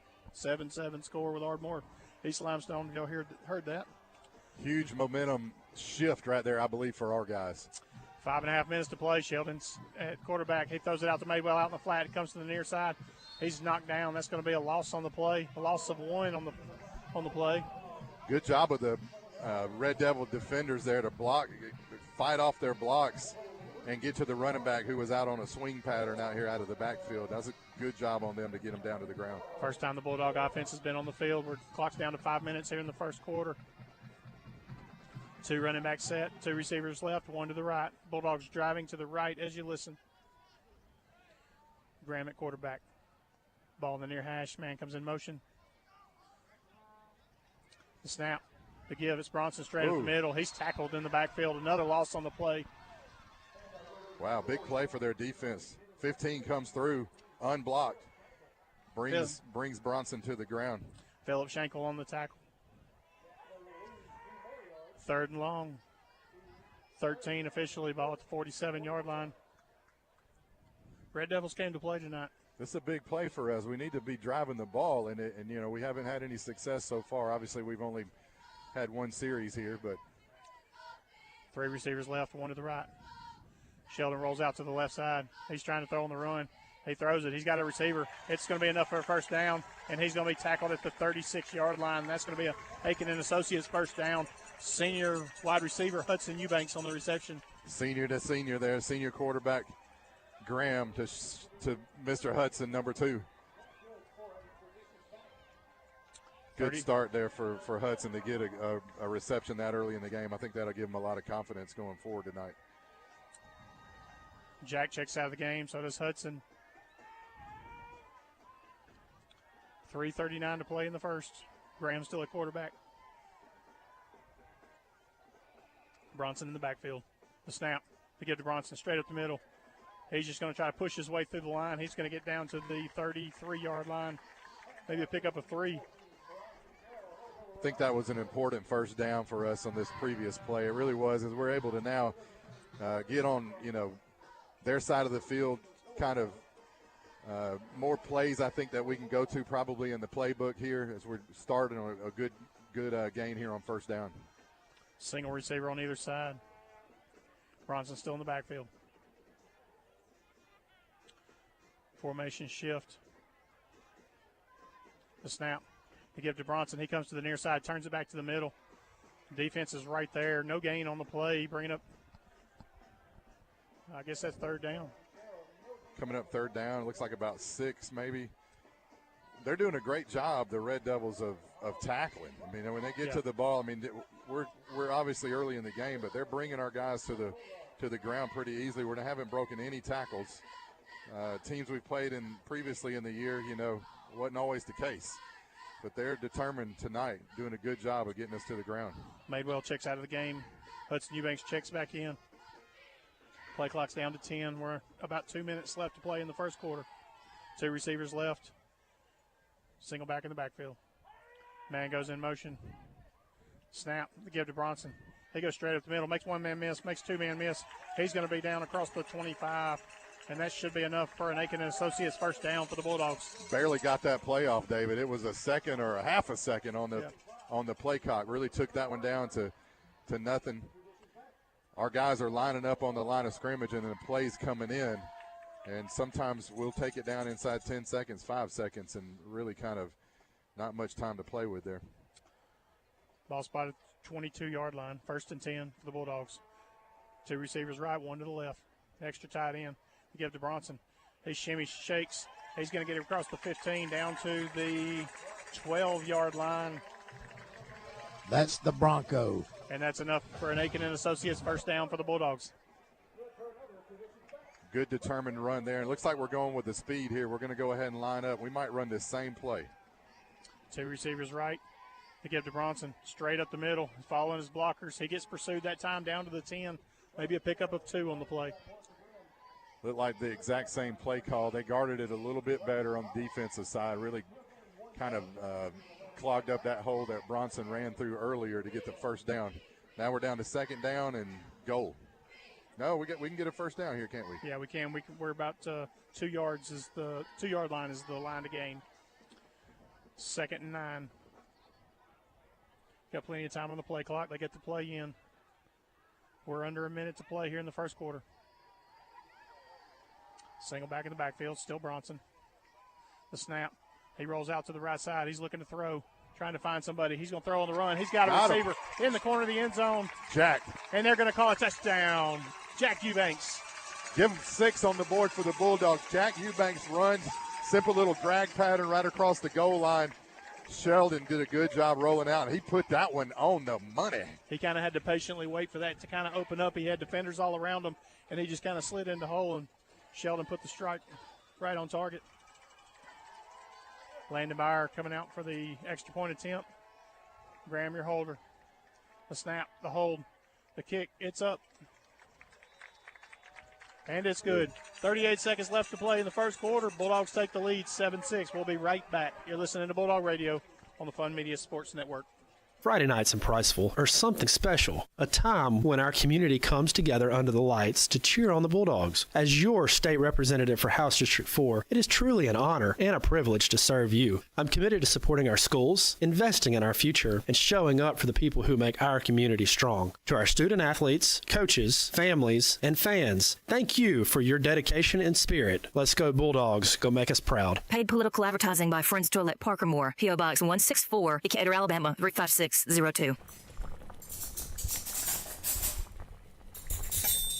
Looking to upgrade your home? Natural gas appliances heat faster, last longer, and cost less to run. From high-efficiency water heaters to natural gas ranges, dryers, and outdoor grills, even generators providing the performance and savings you're looking for.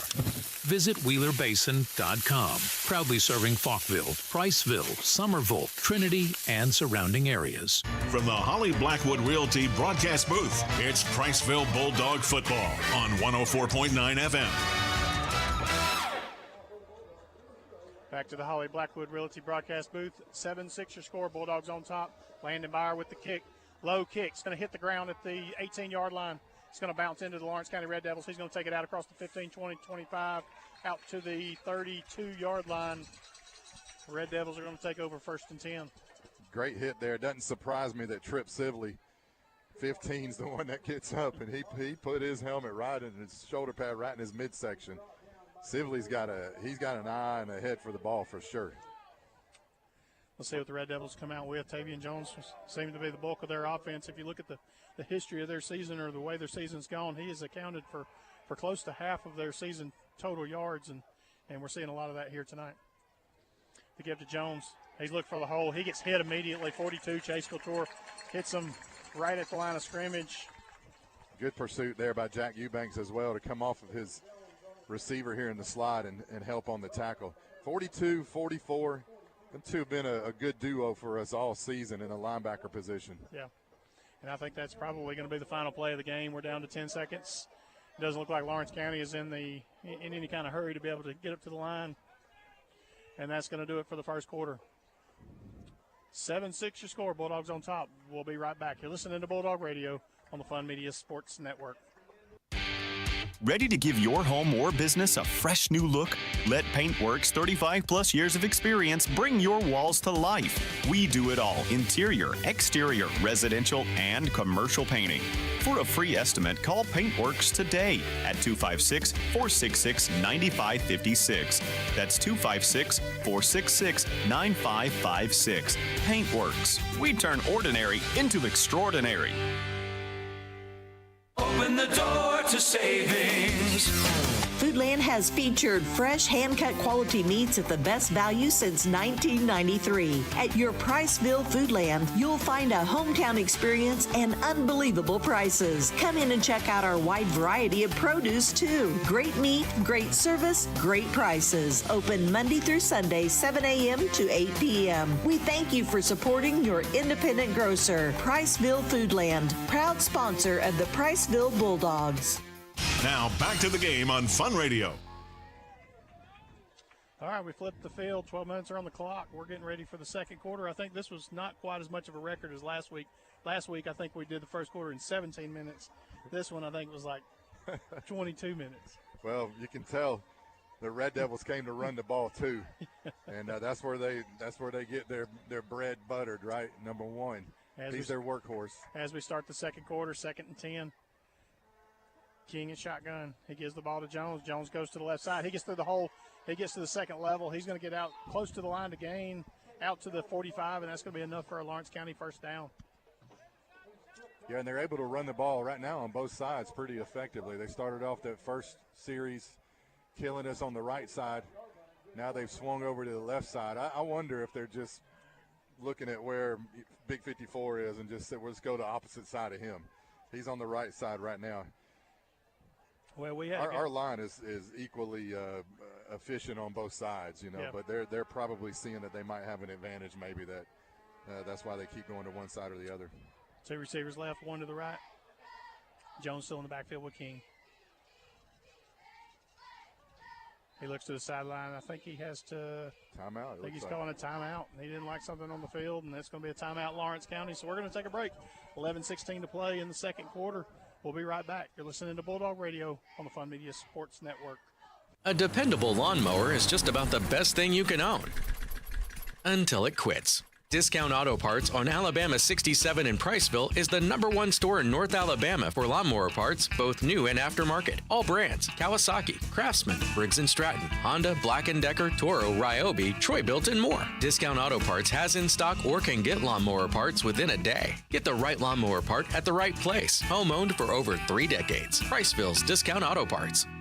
At Stonehedge Horticulture Alliance, we don't just grow plants. We craft living landscapes. Located at 1769 Bethel Road in Priceville, Stonehedge is your trusted retail garden center for vibrant flowers, lush shrubs, and expert advice. From irrigation systems to landscape installation and maintenance, our dedicated staff brings beauty, balance, and life to every outdoor space. Delivery within 10 miles of our location. Stop by today or call 256-552-0005. Stonehedge Horticulture Alliance, your dedicated horticulture craftsmen. Now more Bulldog play-by-play on Fun Radio, Fun 104.9.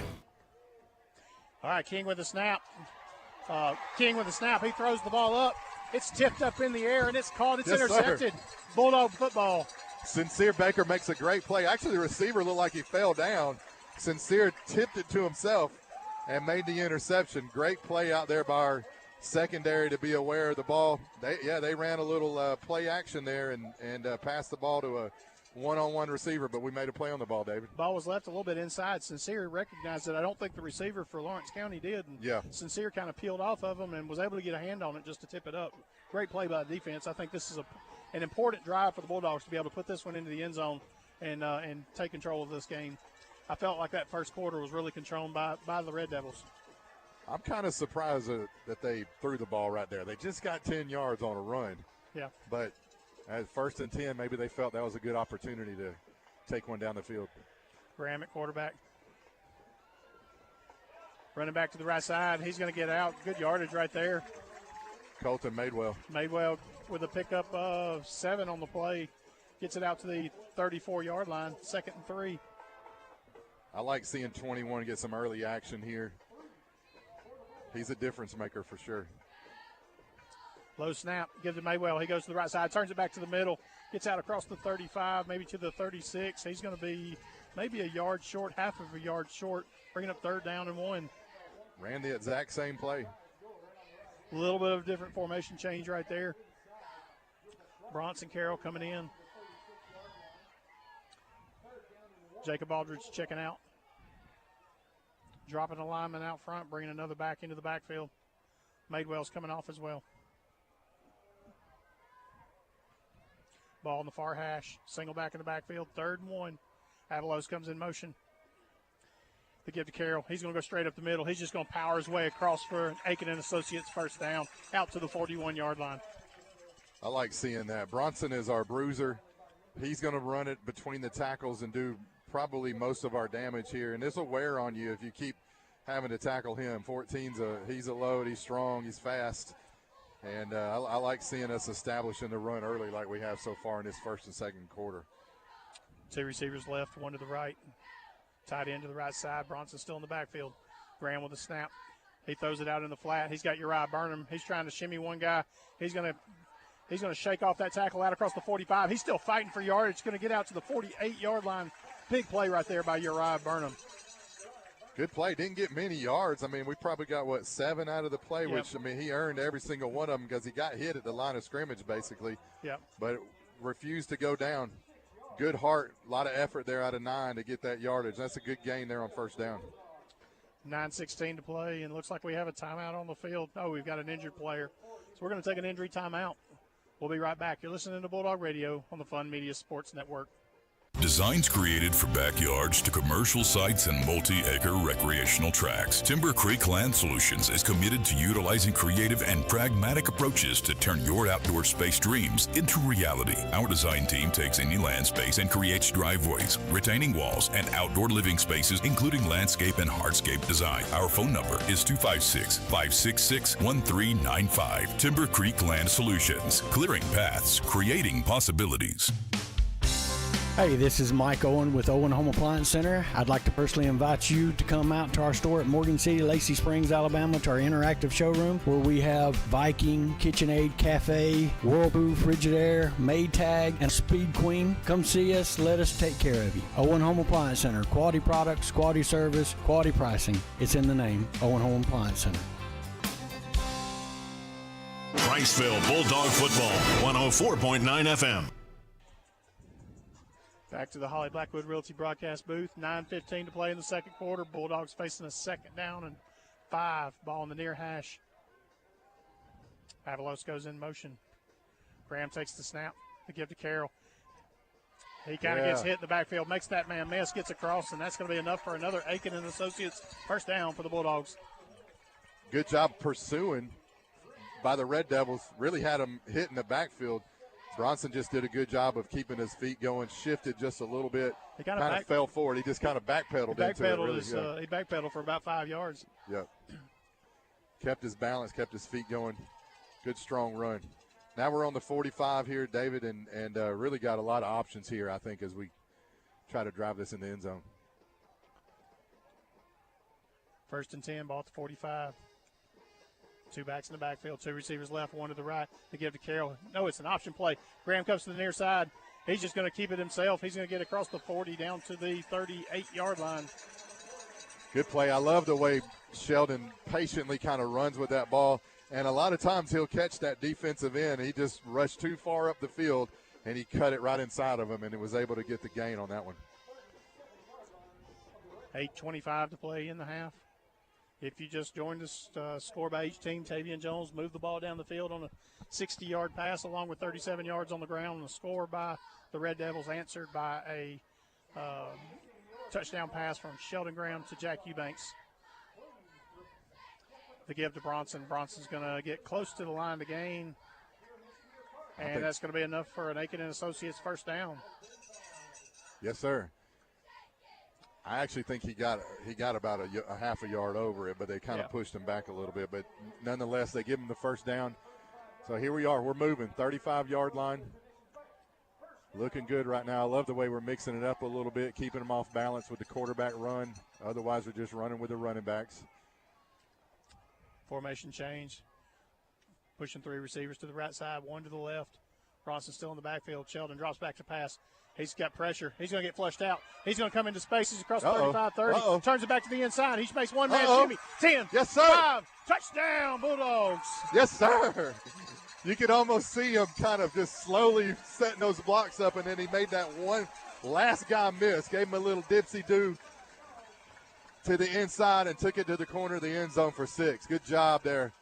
Number 6. Put him 6 on the board. Sheldon rushes it in from the quarterback position. Bulldogs take the 13-6 lead. Extra point pending. 7:40 to play in the second quarter. He's tough when he gets in the open field. He's kind of just slowly just kind of tears you apart. The snap, the hold, the kick. It's up. And it's good.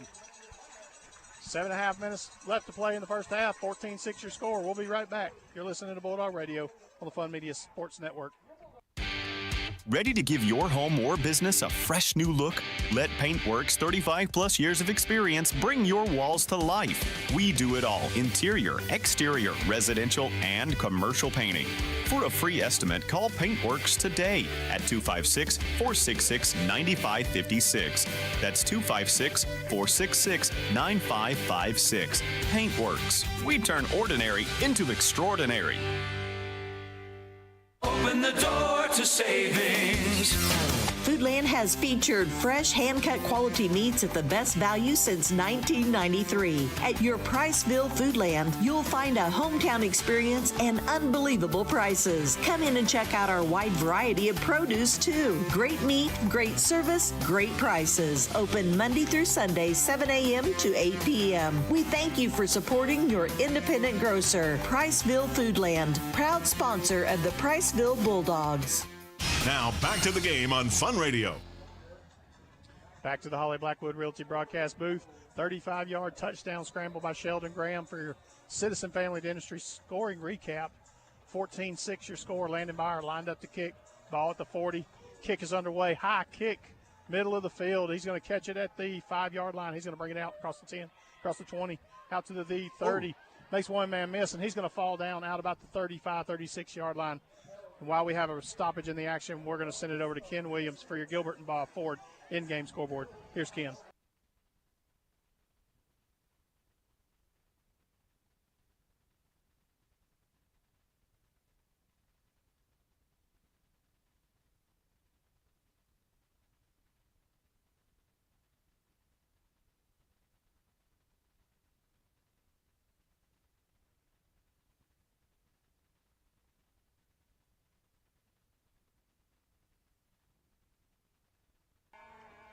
Thank you, Ken. 1st and 10.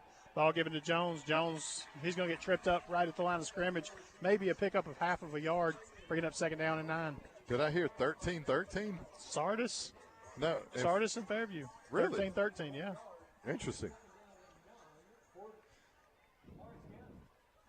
7:15 to play in the second quarter. Lawrence County has the ball.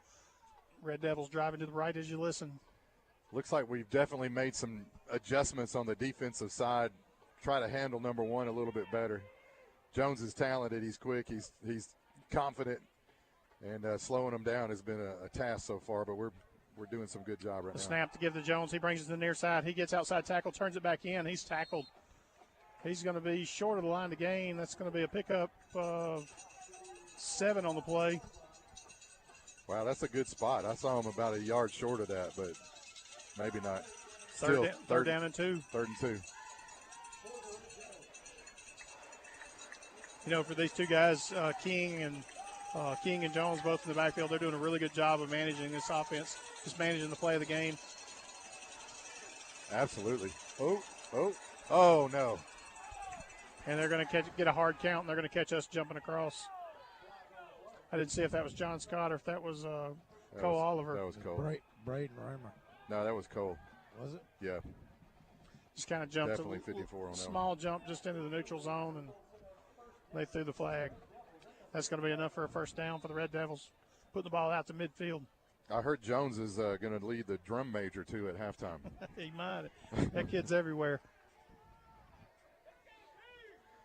He's probably taping ankles and everything in the locker room as well. Talented. You might see him over there cooking hot dogs at the concession stand. All right, 1st and 10, ball at the 50. King, your quarterback. Jones in the backfield. 2 receivers right, 1 to the left. Stacked receivers to the right side. Formation change for the Red Devils. The snap. They give to Jones. He goes right up middle. Oh, he's hitting the backfield, and he's dropped for a loss. Big Cole Oliver. Braden Raymer. Both those guys just stacked him up in the backfield for a loss. I saw on Facebook the Raymers are watching from Minnesota, so hi to the Raymer family. Thank you for listening to us every week. We're known, man, around the nation. I know, it's a national clear. broadcast. It's clear. They're always so friendly. They make comments on our post and listen to all of our shows. The Raymer family, we really enjoy hearing the feedback, and you've got an awesome family. We hear we're pretty important up there up north. I mean, we're a big thing now. 2nd and 12. The snap. They give to Jones. He goes to the left side. He's going to try to drive through the Bulldogs. He's going to get positive yardage. We had hold of him in the backfield, but he's still going to pick up 4 on the play, bringing up 3rd down and 7. Good job of Raymer getting up the field. Really set the edge on the far side there to the left side.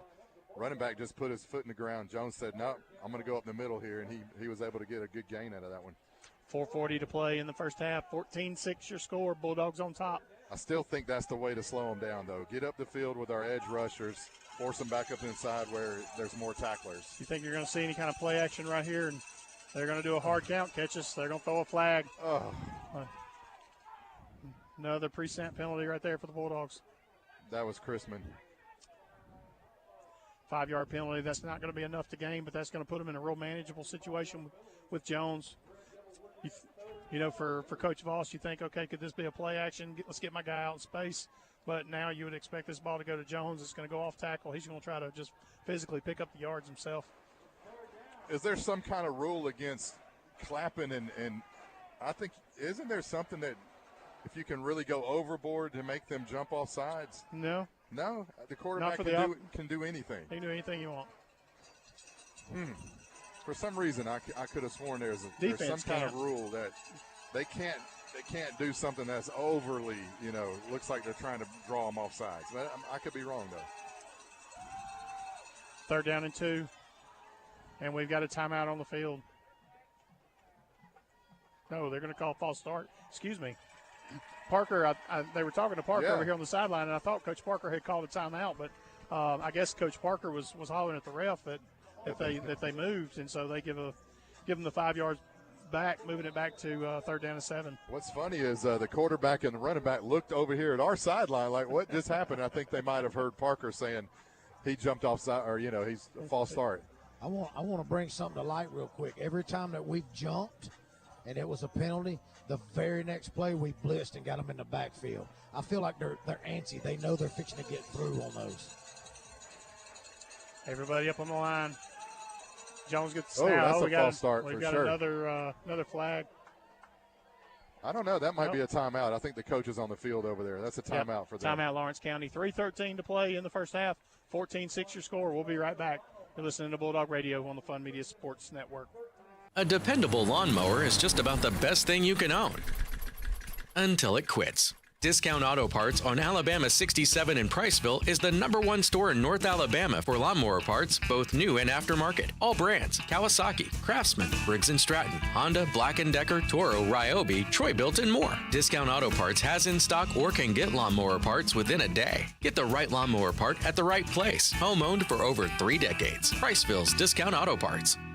At Stonehedge Horticulture Alliance, we don't just grow plants. We craft living landscapes. Located at 1769 Bethel Road in Priceville, Stonehedge is your trusted retail garden center for vibrant flowers, lush shrubs, and expert advice. From irrigation systems to landscape installation and maintenance, our dedicated staff brings beauty, balance, and life to every outdoor space. Delivery within 10 miles of our location. Stop by today or call 256-552-0005. Stonehedge Horticulture Alliance, your dedicated horticulture craftsmen. Now more Bulldog play-by-play on Fun Radio, Fun 104.9. Back to Bulldog Stadium, Holly Blackwood Realty broadcast booth. The Lawrence County Red Devils facing a 3rd down and 7. Ball at the 47-yard line. Bo, you made a good point. It seems like we are antsy on the defensive line. We want to make sure we guard against a screen play. We don't need that. The fake to Jones. He drops back to pass. He's looking to the left side. He's got a receiver there. A lot of contact. No flag. Gosh. No, they did throw a flag. They threw the flag about 5 seconds after the play ended. Pretty sure Sheldon got tangled up with his feet. He wasn't aware where the receiver was, and he ran into him slightly. That'll be a penalty on the Bulldogs. I don't think he knew Sincere had him. I think he thinks he got burnt. We had 2 defenders in the area on the receiver. Penalties have been untimely for us tonight, guys. We have not done a good job being disciplined for sure on the defensive side of the ball. Pass interference is the call. Bringing the ball down to the 32-yard line, 1st and 10.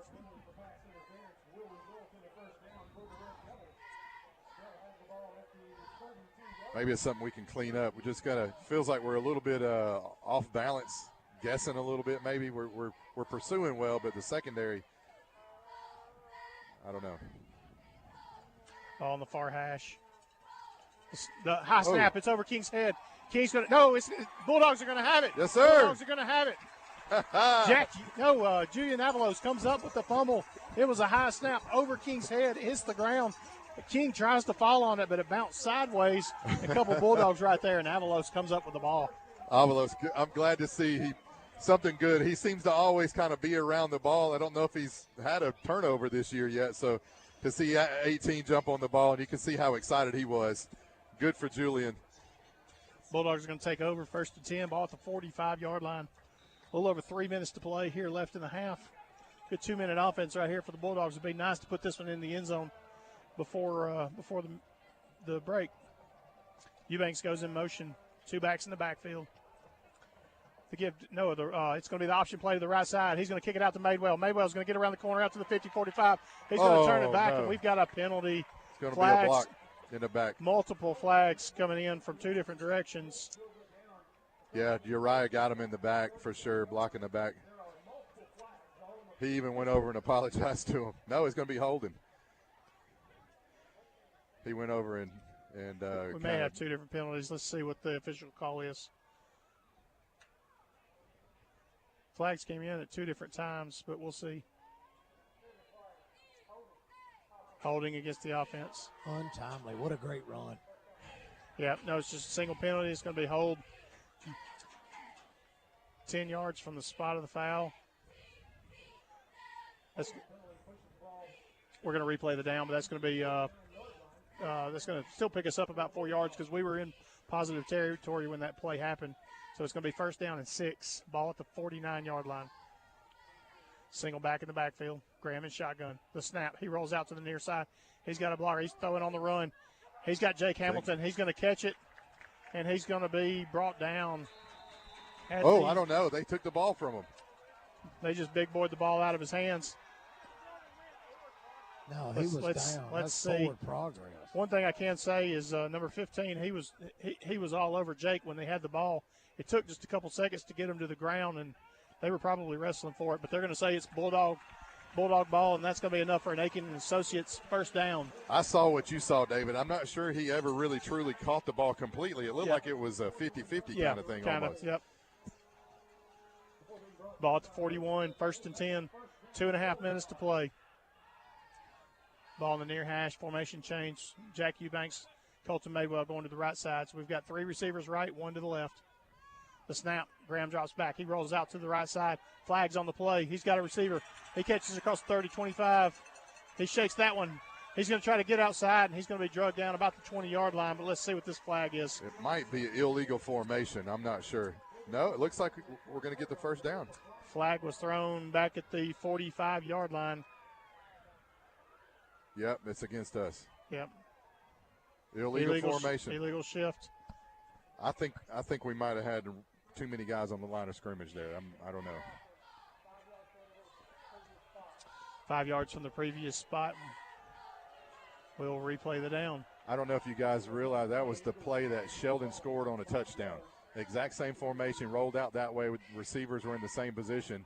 He saw the receiver was open this time. Earlier, though, he scrambled back to this side and got a touchdown, but this last play he was open. That was a good play. Ball pushed back to the 46-yard line. Clock's moving down to 2 minutes. First down at 14. Single back in the backfield. It's Carroll. 3 receivers left, 1 to the right. Play clock under 10. He drops back to pass. He's looking to the right side. He's got one-on-one on the side. He gets knocked down, and there is no flags on the play. Nope. Oh. Now we've got a late flag. I hope that's not an unsportsmanlike conduct. That flag came in way late. It might be. It might be unsportsmanlike. I'm not sure if we might have said something over on the sideline to the referee. Let's see what the call is. Pass interference. No, they're going to call pass interference. There it is on the defense. I don't know what it is about the flags coming out, but that flag didn't come out until, I don't know, everybody was getting up and walking back to the huddle when he threw the flag out. So, well, if Sheldon's was a pass interference, that one was a pass interference. I do agree. We could see when he was rearing back to throw it over there, Bo. To me, it kind of like they were just got tangled up, both going for the ball. I don't know, but I like the call. Well, Sheldon's definitely throwing a good ball tonight. 15-yard penalty, bringing up first down and 10. Clock's down to 1:45. 14-6 your score, coming up on halftime. This will go a long way for us, guys, if we can get points here and get the ball in the third quarter. Sheldon rolls out to the near side. He's got 3 receivers on this side, looking for somebody downfield. He's going to throw it. Yeah. He's got a strike down inside the 15, down to the 12. It's going to be Jack Eubanks up the left sideline. Caught inbounds. That's going to be enough for an Aiken and Associates first down. The clock should start once they get the ball ready for play. Incredible pass there, guys. He put that ball. He's directing Jack to get open there, and Jack just highballed it and come down in bounds with it. He had to jump in the air and twist. I'm looking right down the sideline where he was standing at. He did ball a great job. Hash. They give to Bronson. Bronson comes to the near side, off tackle, across 10-5. Touchdown, Bulldogs. No, I'm seeing a penalty. We got a flag. He's going to get Aldridge there. Jake was holding a little bit. Guarantee you he's going to get that one. 1:18 left on the clock. Let's see what the official call is. And it's going to be a hold. I was actually watching that. I think he's locked up with the blocker. He had him locked up. I don't believe he was holding them, but anyways. That'll be a 10-yard from the spot of the foul. I didn't see that penalty happen, but it was obviously on downfield. So yeah, it was right out here on the edge. It's kind of uncharacteristic of us, honestly, guys, the way we've been playing all year to have these penalties in the first half. Ball on the 15-yard line. First and 13, 1:18 to go. Graham drops back. He rolls out to the right side. He's going to throw on the run.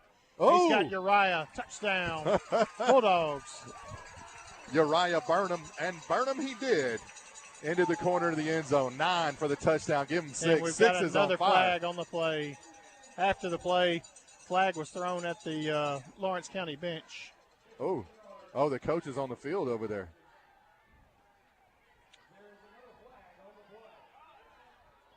Let's get this one sorted out. I would imagine this is on the coaches. Referees are talking about it over on the far sideline. Well, after the touchdown play, the flag was thrown at the Lawrence County coaches. Could be they might have seen something they didn't agree with there. Obviously, they did. After the play, unsportsmanlike conduct. Unsportsmanlike called against Lawrence County. Touchdown will stand. 20-6 your score. Extra point is pending. Good 2-minute offense right there for the Bulldogs to be able to put that one in the end zone. How about 6 and his accuracy? Oh, yeah. Whew. Bo, what you think? Dude, he's throwing a four-seam fastball all over the field tonight, and they are strikes. The snap, the hold, the kick. It's up. It's good. Landon Byer with the extra point. Standing in the lead, 21-6. We'll be right back. You're listening to Bulldog Radio on the Fun Media Sports Network. Designs created for backyards to commercial sites and multi-acre recreational tracks. Timber Creek Land Solutions is committed to utilizing creative and pragmatic approaches to turn your outdoor space dreams into reality. Our design team takes any land space and creates driveways, retaining walls, and outdoor living spaces, including landscape and hardscape design. Our phone number is 256-566-1395. Timber Creek Land Solutions. Clearing paths, creating possibilities. Hey, this is Mike Owen with Owen Home Appliance Center. I'd like to personally invite you to come out to our store at Morgan City, Lacey Springs, Alabama, to our interactive showroom where we have Viking, KitchenAid, Cafe, Whirlpool, Frigidaire, Maytag, and Speed Queen. Come see us. Let us take care of you. Owen Home Appliance Center. Quality products, quality service, quality pricing. It's in the name. Owen Home Appliance Center. Priceville Bulldog Football, 104.9 FM. Back to Priceville, Holly Blackwood Realty broadcast booth. 1:11 left to play in the second quarter. Taking a peek at some score around the area. We got Ardmore with a 21-7 lead over East Limestone. Okay, the coaches are still talking over there, but isn't this ball going to be moved up some? Yeah, I would think so. They're going to enforce the 15-yard penalty. They're waiting for the white hat. They're still chirping over there on the far sideline, so they've got to wait till this is whistled ready for play and get the ball in the right spot. But, yeah, you would expect this thing to come on up here to the 45. Is he inviting them over to JW's or something? What are we doing over there? Maybe he's inviting them to Longhorn. Speaking of Longhorn, Bo, what'd you eat at Longhorn tonight? Cowboy chops, buddy. A Coke full of ice, mashed potatoes. And a salad. You're making me hungry. Salad with ranch. Let's go. Man, what a great dinner. All right, they're going to mark the yards off for the penalty, so Bulldogs are kicking off. Kick a field goal. I think we could do a fair catch field goal right here. Fair catch free kick right here from the – can we get 3 points if we kick it through? Hey, what do you guys think about the answer? We got shocked that first series. What do y'all think with the answer? I'm going to say the same thing I said when we were off the air. I really do believe that their first 2 drives were – thought of way before this game, and after the first 2 drives we were able to just play our game, and I think that's what's happened. Yeah. There's only so many trick plays in the playbook. And Landon Byer is going to kick the ball through the end zone, and it's going to be a touchback. Everybody thought it was a field goal. I think it's just short, but Landon's got a great leg. Bulldog defense is going to come back out. It's going to be interesting to see if Lawrence County decides to go into the half and regroup, or if they're going to try to put this ball in the air and try to move it downfield. We have 3 timeouts, right? I believe so, yes. All right. I think they've used all of theirs. We could strategically use these timeouts depending on what they want to do. If they want to keep the ball on the ground, they might just get it back. That's right. All right, yeah, they're going to be in a bunch formation. It looks like they're just going to kneel on it right here and try to run it out. Nope, they're going to spread it out. They're going to try to run a play. This is the first play they ran of the game. Tavian Jones breaks out wide to the right. It's going to be a throw to Jones. He's going to catch it out in the flat. He's going to get out across the 20. Ooh. Oh, he's going to hit. Ooh. He's stacked up, knocked out of bounds. He got hit by about 6 or 7 different Bulldogs there in a span of about 3 seconds. I didn't mean all the oohs, but Caden Carty came up and put a lick on him. He was still on his feet. Jack Eubanks came up and made a deposit on his retirement account, still on his feet. Took about 3 or 4 of us to get him down, but Number one didn't know. They moved the we ball out pursue the ball. 24-yard line. Clock winding down. They're going to have to at least run one more play. It looks like Coach Parker's content with letting the score stay right where it's at. They're going to come to the line. 6 seconds left on the play clock. Clock's down to about 25 seconds. And that's going to be down to 0, but they're not going to call it. Jones is going to take the carry out to the 30-yard line. The clock had gotten down to 0, but they didn't throw the delay of game penalty, and that's going to be the final play of the quarter. Not sure about that. We had 3 timeouts. Yeah. I don't know, guys. I feel like we could have used them and got the ball back right there. We're going to see if Bogoss can catch Coach Parker. Yeah, I've got him right here. We'll send it down to Bo with Coach. Coach, we saw a long first drive at the beginning. Lawrence County goes up by a touchdown. Feels like the Bulldogs put their heels in the ground, got back to what we do good. What are your thoughts? Yeah, I mean, they threw a lot at us early with some trick plays, that onside kick. We got to be more prepared for that. I mean, we discussed it, but we got to be more anticipatory there. And, again, we've settled down, not playing great, but pleased to be up 2 with all that happened there in the first quarter. Coach, we noticed that there was several flags in the last few minutes. How do you get the composure back and just move on into the second half? We got to play clean. We're not playing clean. I mean, it's on us. We're jumping off sides. Seniors jumping off sides.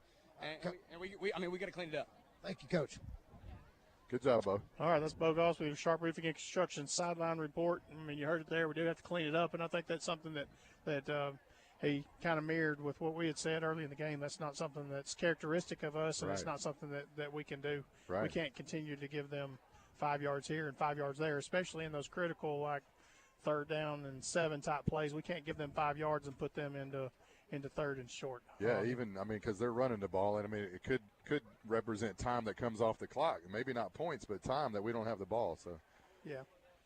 Well, absolutely. 20 minutes is on the clock. We're fixing to go to the Alpha Insurance halftime show, but for now we're going to send it to a break. You're listening to Bulldog Radio on the Fun Media Sports Network. Whether you own your dream home, have a manufactured home, or rent, Alpha can build a home insurance plan for you that will provide you peace of mind. Alpha's talented team of hometown agents and customer service representatives are eager to help you. To find property coverage without breaking the bank, call Alpha Insurance Agent Nick Garner at 256-343-0040 or stop in and see Nick on Highway 67 in Priceville, beside the Wabahoe. Citizen Family Dentistry is more than just a dentist's office. They are your partner in creating healthy, beautiful smiles. From pediatric care for little ones to advanced cosmetic dentistry for adults, Citizen Family Dentistry has your family's smile in mind. And with Invisalign, the latest technology for straightening teeth, you can achieve the smile of your dreams, discreetly and comfortably. Located in Mallard Village, Priceville, and on Highway 31 in Hartselle, welcoming new patients of all ages. Citizen Family Dentistry. Your family's smile is our priority. Are you looking to buy or sell a home in Priceville? Look no further than Holly Blackwood, your dedicated real estate agent and proud sponsor of the Priceville Bulldogs. Holly Blackwood is more than just a real estate agent. She's a pillar of our community. When you choose Holly Blackwood, you're choosing someone who genuinely cares about making Priceville a better place for everyone. Trust Holly Blackwood, the community's trusted real estate agent. Contact Holly Blackwood at 256-612-0034. The last realtor you'll ever need. Football season is here, and there's no better way to enjoy the game than with Flash Fiber Internet from Joe Wheeler EMC. With speeds up to 2 gigs, Flash Fiber gives you the power to stream every touchdown, every play, and every victory without a hitch. So visit jwflash.com and experience the winning difference of Flash Fiber. It's time to get away from that old-fashioned internet provider and take a giant step into the future with Flash Fiber from Joe Wheeler EMC. Flash Fiber, your high-speed internet connection for Morgan and Lawrence counties. Visit jwflash.com to learn more. Need a roof installed or replaced? Call Sharp Roofing and Construction in Priceville. Our team of professionals are fully insured, safety tested, and offer free estimates. We make the process as smooth as possible so you can relax while we do the work. Call us today at 256-580-6075. Look us up on Facebook or visit our website at sharproofingandconstruction.com. Sharp Roofing and Construction proudly supports Priceville Bulldog Athletics. Friday nights in Priceville are something special, a time when our community comes together under the lights to cheer on the Bulldogs. As your state representative for House District 4, it is truly an honor and a privilege to serve you. I'm committed to supporting our schools, investing in our future, and showing up for the people who make our community strong. To our student athletes, coaches, families, and fans, thank you for your dedication and spirit. Let's go Bulldogs. Go make us proud. Paid political advertising by Friends to Elect Parker Moore, P.O. Box 164, Decatur, Alabama 35602. From the Holly Blackwood Realty broadcast booth, it's Priceville Bulldog football on 104.9 FM. Back to Priceville inside the Holly Blackwood Realty broadcast booth. It's halftime, 21-6 your score. Well, Bubba, I think Coach Parker said it. A lot of things to clean up, but, we still we responded well. I really think we got, in the words of Chuck Clemens, we got punched in the mouth pretty quick and pretty often. It was we had a 1-2 punch there for the first few minutes of the game that really had us on our heels, and I think we pretty much just called sleeping. So. Yeah, good play call, I think. I mean, you got to figure our guys are going to be extra aggressive to stop a running back that we know has been getting the ball a lot of times the entire season on their side. And so for us to be, we came to the line at first play of the game looking to really make a big play, and they caught us sleeping over the top. So nothing to be said, nothing crazy about that, I guess, just what it is. But I do like the fact that, with 35 yards, we adjusted well, I think, and they did eventually get it in the end zone. But we made adjustments for the rest of the half, got into a defense, I believe, that we can, stop and slow down Tavion Jones to some degree, even though he's super talented and getting a lot of yards. But I think you have that total for him. But, I don't know. I like the adjustments we made. We didn't allow that first drive to get us down. I think we're confident in who we are, and we were able to get into our kind of game there in the second quarter, and it pulled ahead here 21-6. I said it right there at the end of the second half. There's only so many trick plays in a playbook. And, they, like Bo said, they came out. Obviously, they had a plan in place, and, those trick plays kind of caught us off guard. They tried to run that the pass to Tavion Jones, the double pass from Tavion Jones. They tried to run it 2 or 3 times in the there in the first half, but they did catch us sleeping in that first quarter. But one thing about this offense is it's their whole mentality is to give it to him. Yeah. And, he is their leader, and I think for us in defense, I think we do have to key a couple guys in on him. I mean, your job is to stop number one and do not let him get into open space. And the defense has done a good job of rallying behind us because I'm not sure if King has the experience or the ability to beat us in the air. Yeah, he looks like a confident and talented guy. I agree with you, though. I'm not sure he can be enough to win the game by himself. If we were to force him to throw the ball, I would not doubt if they try something on this kickoff here in the second half. Yeah, I think they probably had in their mind, we're going to get the ball if we have a chance.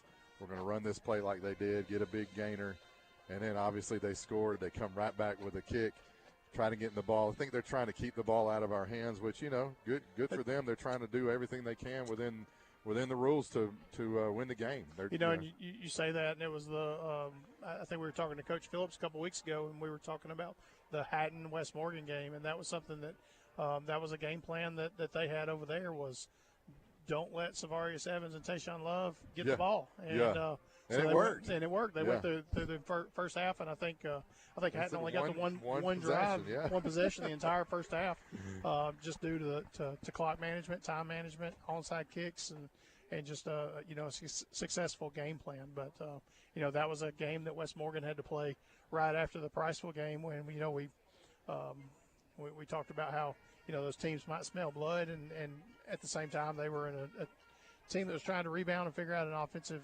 plan going forward without Titan Partlow. So. Yeah, I think we'd be doing a disservice to Sheldon if we didn't mention him because we have been talking about the defense, right, and kind of how we might have been guessing a little bit. But eventually we made changes on defense, and it got us the ball in a few drives. But Sheldon Graham, senior, he's showing out. I think in every way that he's grown in the offseason and in this year, just in his leadership ability and in his talents and just his craft. He's doing a great job. He rolls out. He's very accurate. He seems like he's got good control of the offense, even on the scramble play. Never did rush that. Never did make any kind of bad decisions. I think he's really showing us that he's grown a lot in the quarterback position, and we've scored with him back there. So. Well, he's 7 for 9 with 2 touchdowns, 74 yards in the air, another 43 yards rushing on the ground with another touchdown. So he's accounted for all 3 touchdowns and well over 100 yards of offense. So, the biggest thing that we've talked about his maturity and his growth from last year, but, you get to watch him some of these designed rollouts are flushing, and he's scanning that defense down there, and you can see him from up here in the press box. You can see him directing traffic, getting those guys open, and then he's throwing darts. He really is. I mean, it's just a confident throw, and it's not he knows when to put air underneath it, when to put it on a line. Done a great job of locating wide open receivers and just make good decisions because everybody's not open, but he's checking his reads, 1 read, 2 read, 3, or whatever it might be, and he's hitting his guys. Really impressive. Looking through some of the other totals, Bronson Carroll finished the first half with 52 yards on the ground on 4 carries. Colton Madewell, 2 carries for 9 yards. As we mentioned, 43 on the ground and a touchdown for Sheldon. And let's see, receiving, Hudson Eubanks has 1 reception for 17 yards. Jake Hamilton has 1 reception for 8 yards.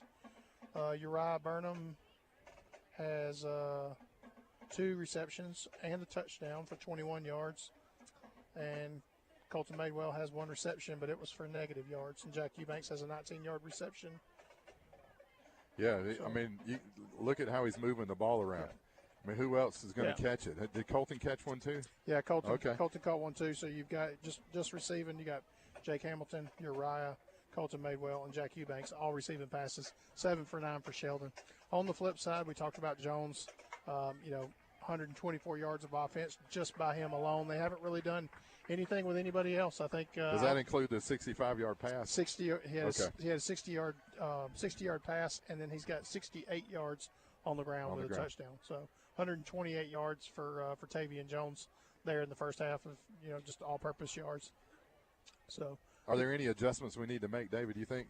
I think we've we made them. I think we've made them.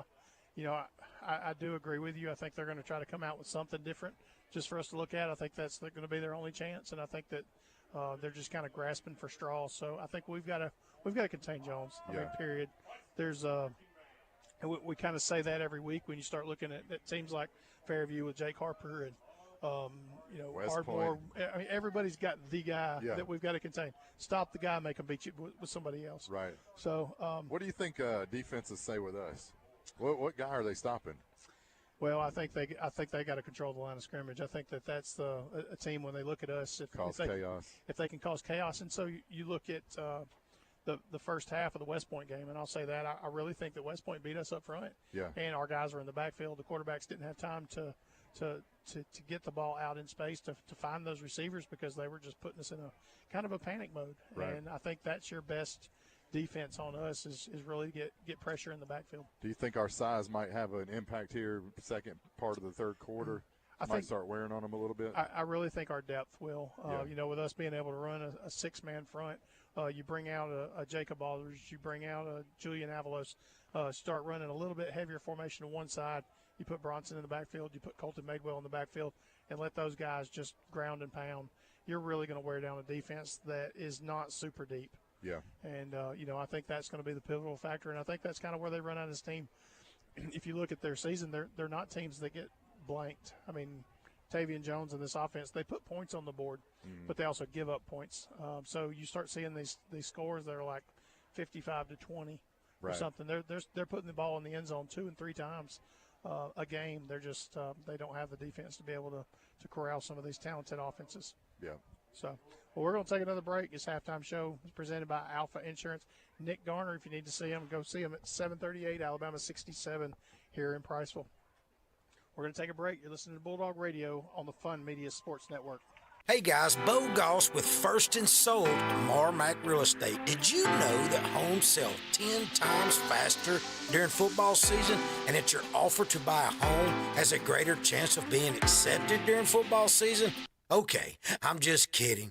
But if you would like your real estate experience to be more than just a transaction, give Bo Goss a call at 256-274-3461 and let's make a difference in our communities we call home. Is life insurance on your bucket list? Life insurance from Alpha gives you the opportunity to protect your family's future. At Alpha Insurance, we offer a variety of life insurance plans to fit your needs and your budget. To take the first step towards safeguarding your loved one's future, call Alpha agent Nick Garner at 256-343-0040 or go see Nick on Highway 67 in Priceville beside the Wavaho. Are you paying too much for your insurance? At Aiken & Associates, we offer home, auto, farm, commercial insurance. It's always a good idea to review your insurance policies to ensure you have the best coverage for the best price. Aiken & Associates is an independent agency that does all the work for you. This can save you time and potentially money by ensuring you get the best coverage at the most competitive rates. Priceville, Coleman, and Decatur. Give us a call at 256-355-8500 or visit our website at aikenandassociates.com. Aiken & Associates Insurance Group, your local progressive agency. When the bugs start to crawl, who you gonna call? Call Bug Stompers. Whether it's ants, roaches, spiders, or wasps, Bug Stompers handles them all with fast, effective, and safe treatments. Our team gets rid of pests and keeps them from coming back. Don't wait until the problem grows. Call Bug Stompers now at 256-642-9403. When the bugs start to crawl, call Bug Stompers. In a small town, you get unique benefits, such as the personalized attention at DOC Orthopedics. Our physicians live right here in the community. It not only makes them your neighbors, but also a part of your extended family. That's the level of care you receive. Even without an appointment, you'll always see a board-certified physician. Experience world-class orthopedic care from doctors who genuinely care about our community. DOC Orthopedics and Sports Medicine has proudly served our local community and sports programs for over 50 years. Now back to the game on Fun Radio. Back to Priceville High School, Holly Blackwood Realty broadcast booth. Bubba, there's some interesting scores going around the region. How about we send it over to Ken for the Gilbert and Baugh halftime scoreboard update, and we'll check in on some of those scores. Here's Ken.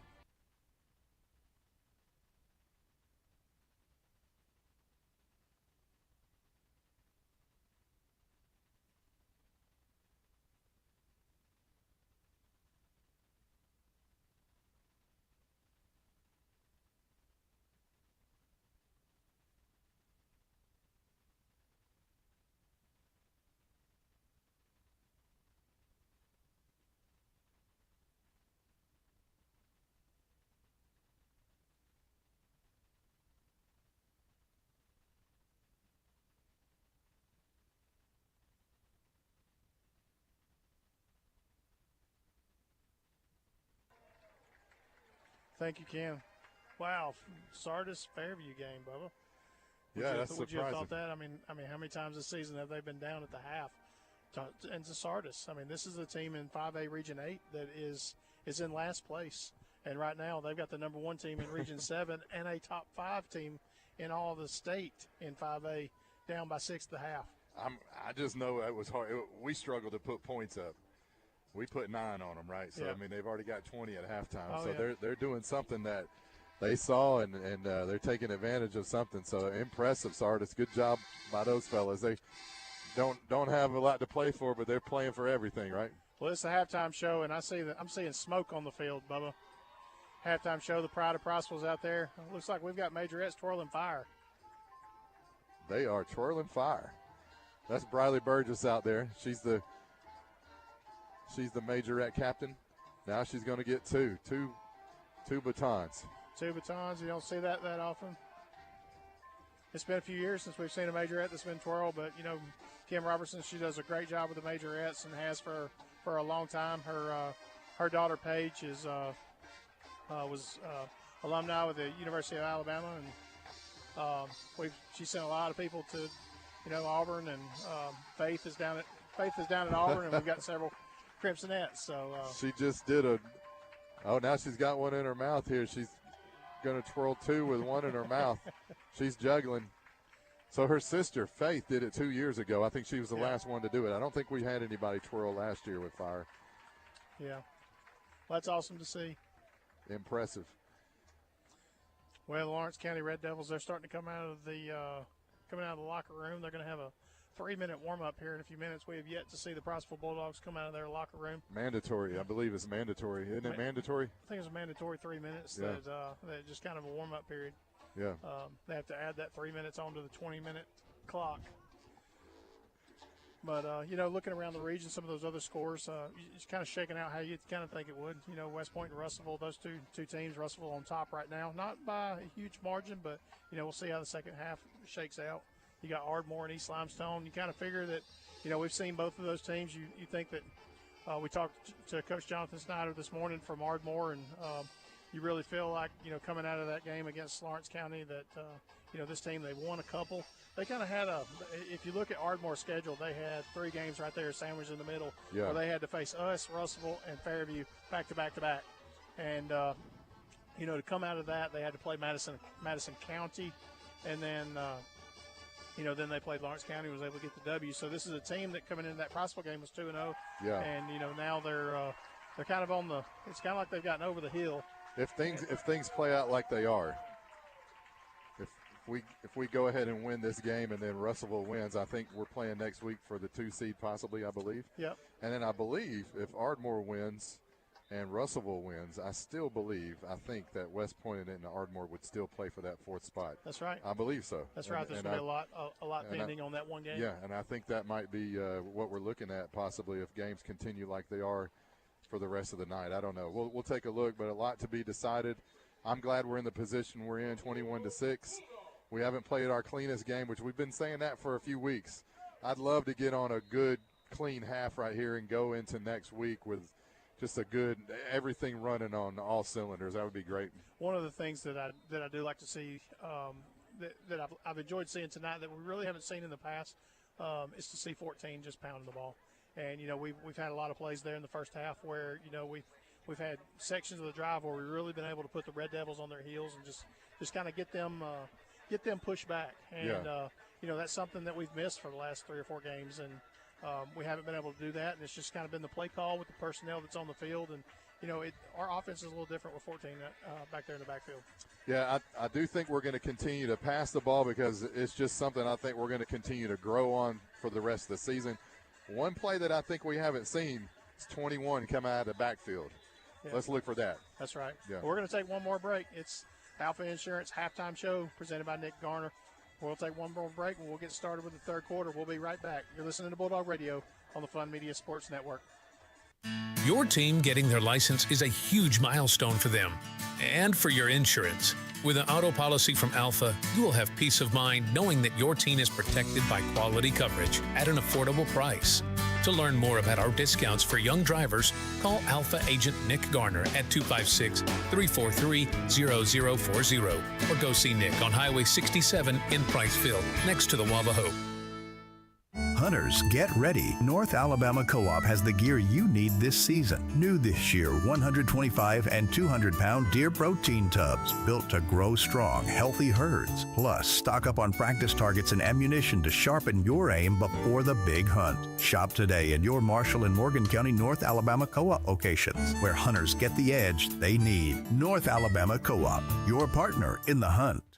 The Pillbox Pharmacy Priceville is your trusted community pharmacy committed to outstanding customer service and affordable prices because your health should never be compromised. The Pillbox is a full-service independent pharmacy with a wide variety of services including conventional prescription filling, medical equipment, immunizations, the convenience of free delivery on prescriptions, and a drive-through window on site. Located at 474 Alabama 67 South in Priceville. Experience the Pillbox Pharmacy Priceville difference today. Friday nights in Priceville are something special, a time when our community comes together under the lights to cheer on the Bulldogs. As your state representative for House District 4, it is truly an honor and a privilege to serve you. I'm committed to supporting our schools, investing in our future, and showing up for the people who make our community strong. To our student athletes, coaches, families, and fans, thank you for your dedication and spirit. Let's go Bulldogs. Go make us proud. Paid political advertising by Friends to Elect Parker Moore, P.O. Box 164, Decatur, Alabama 35602. Now more Bulldog play-by-play on Fun Radio, Fun 104.9. Back to Priceville High School, Holly Blackwood Realty broadcast booth. We're getting ready to start the 3rd quarter. DJ Reggie's got it going on down there on the track, Bubba. Oh, he keeps it hype for sure. Everybody's up, dancing. Students are engaged in the game. You always love to see that. And DJ Reg, he's going to play the hits that the cheerleaders like too, so they're going to stay engaged, and he does a great job. Rough rags are flying. Student sections on their feet. Bulldogs are coming off the sideline. They're going out to the field. We're getting ready to get this third quarter started. Well, I think it's important that we take this possession of the ball. Let's send it down the field and put this game on ice. Yeah, this is a good big drive for us. I think it's just I don't know. It's an answer. It's a validation of what we did in the first half. So be on guard for anything that they might do, but be ready to just do what we do and validate what we did in the first half. Yeah, absolutely. Still waiting on the Lawrence County Red Devils to come off the sideline. The Bulldogs are out in position. I think we're ready to go, but we're just kind of waiting on the officials.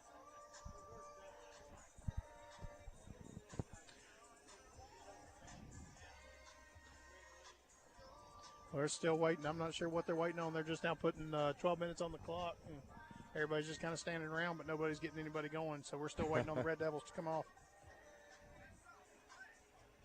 Another score from around the region. Coach Seth Ward, the Faultville Blue Devils, they're playing their region matchup with Cleveland down in Blount County, and Coach Ward's got that team on top right now, 14-9. They're a team that's trying to jump into a playoff spot there in 2A. How are we doing with the Williamson-Viger game? You seen the score on that? I tell you what, I need to check that. We talked a little bit about that in the coach's breakfast. I want to know who's winning that game. And actually, there's quite a few big games, I think, in 6A or 7A as well. Top ranked. 7-6 at the half. Let's go. Williamson Viger. on top. Let's go, Viger. Okay, here we go. This could be an onside kick. And it's going to be a short pooch kick. We're going to fair catch it. Caught by the up back at the 41-yard line. Bulldogs are going to take over 1st and 10 right there. Good play there by Jack to step up and catch that ball. But, yeah, I think they're going to try to do anything, David, when they have the ball in their hand and try to keep the ball. And so not surprised there with the little pooch punt. While we've got a little bit of a break, you brought up the Viger-Williamson game. If you don't know anything about it, this is the number 1 and number 2 team ranked in 5A statewide. They're in the same region in 5A, Region 1 down in Mobile, and this is a very highly contested game. So we'll check it out and see how that goes. Bulldogs are going to take over. Ball on the far hash.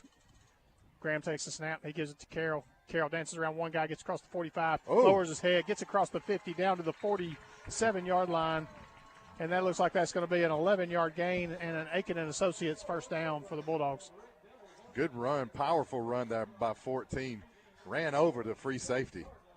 I'm talking about put his cleats on his chest and just put him in the ground. Nasty. 1st and 10, ball at the 47.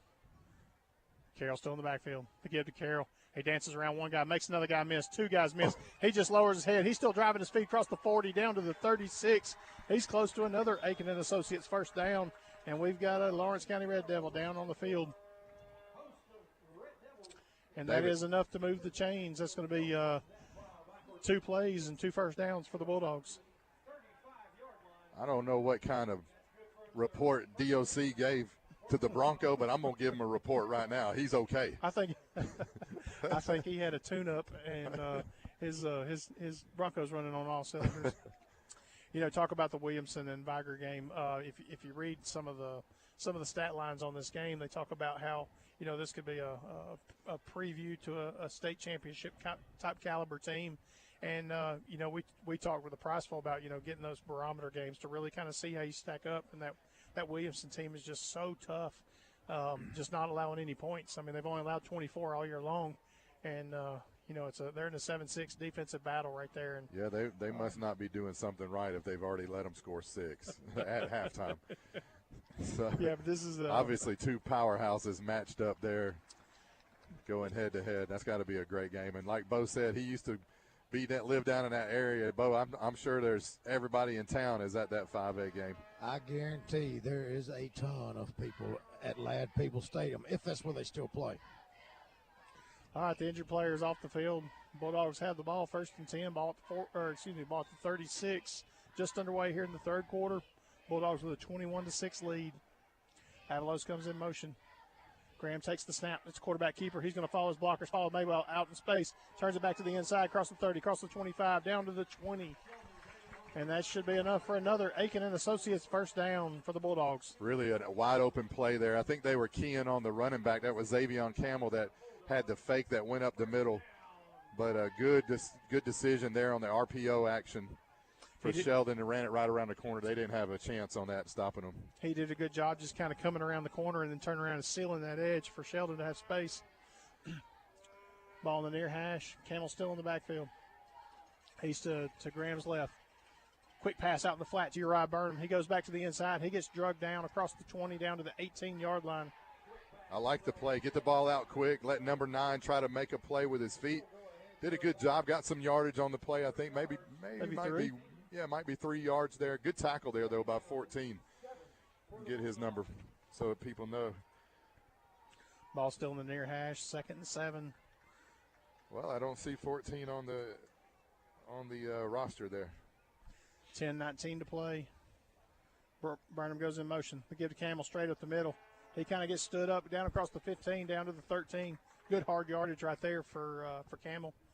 Bronson Carroll's check it into the game. Tackler did all he could there. We had his arm around his neck and everything. Got him down. We just called the valet. The Bronco just got brought to us. Yeah, Camel just kind of got caught high. You saw him as he kind of got to the line. He kind of got stood straight up. And then they just kind of drug down, but good positive yardage, bringing up 3rd down and 3. Carroll in the backfield, 2 receivers right, one to the left. They give to Carroll straight up the middle. He's breaking through tackles down across the 10, down to the 9, maybe the 8-yard line. Another Aiken and Associates first down for the Bulldogs. Really just determination there. Good run there, Bo. You can see 14's running hard, but if you're going to tackle him up around his shoulder pads, he's going to drag you for 4 yards. Yep. And I love how they look at that A gap and just don't care. Hard count for the Bulldogs. And he gets them to jump, and they're going to say offsides against the defense. Encroachment on the entire defensive line. They all jumped. Half the distance to the goal. That's going to push the ball down inside the 5, down to the 4. Could be a little bit of fatigue on this drive. They're getting pounded pretty hard up the middle here, and I think they're just ready to get after it, but a little discipline there problem. Bronson straight up the middle, and he's going to get across the line, and that's going to be a touchdown, Bulldogs. That's the Bronco Carroll that we're used to seeing right there. He looks like he's completely healed from that injury that he had about 3 weeks ago. Like the way he's running right now. Oh, yeah, he's running strong right now. Bulldogs extend the lead 27-6. Extra point is pending. Good statement drive right there for the Bulldogs. Gray Cathy coming out to kick the extra point.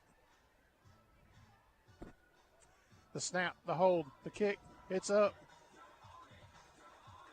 And it's good. With 9:11 to play in the 3rd quarter. Bulldogs with a 28-6 lead. We'll be right back. You're listening to Bulldog Radio on the Fun Media Sports Network. At Wheeler Basin Natural Gas, we keep your home warm, your meals hot, and your energy bills low with clean, reliable natural gas service you can count on. Whether you're cooking dinner or heating your home, trust the energy that's been fueling our community for generations. Visit WheelerBasin.com. Wheeler Basin Natural Gas. Clean, local, dependable. Proudly serving Falkville, Priceville, Somerville, Trinity, and surrounding areas. Ready to give your home or business a fresh new look? Let Paintworks' 35-plus years of experience bring your walls to life. We do it all: interior, exterior, residential, and commercial painting. For a free estimate, call Paintworks today at 256-466-9556. That's 256-466-9556. Paintworks. We turn ordinary into extraordinary. Priceville Bulldog Football, 104.9 FM. Back to Bulldog Stadium. Landon Bauer lined up to kick. In NASCAR, you have crank it up. We're going to send it down to Bo. He's going to crank it up with the student section. Hey, guys, you got to know this student section at Priceville, Alabama is loud. Y'all hear this student section here at Priceville.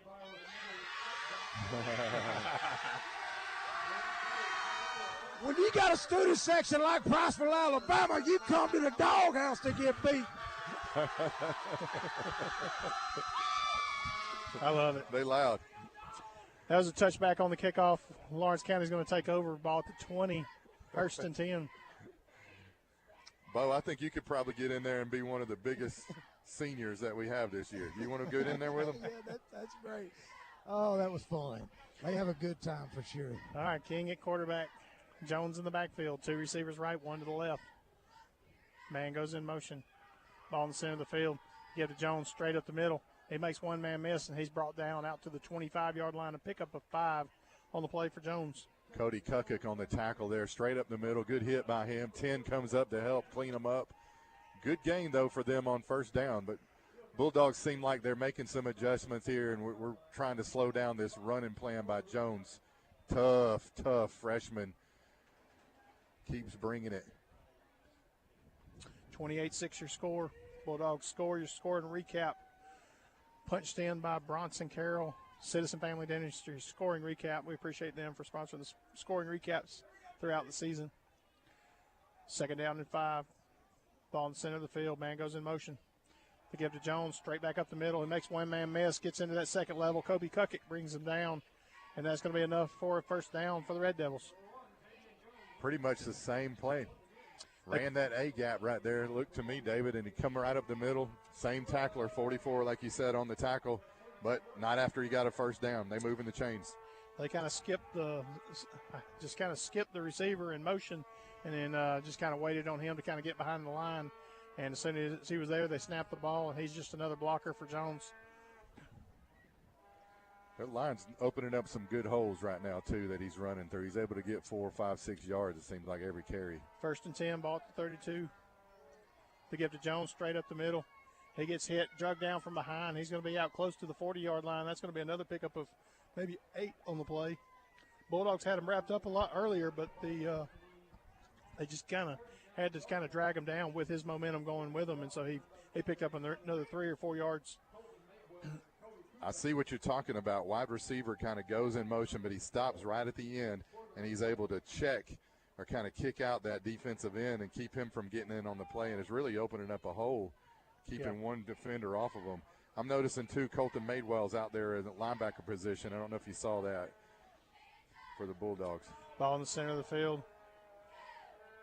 Heavy package, the snap, the give to Jones straight up the middle, lowers his head.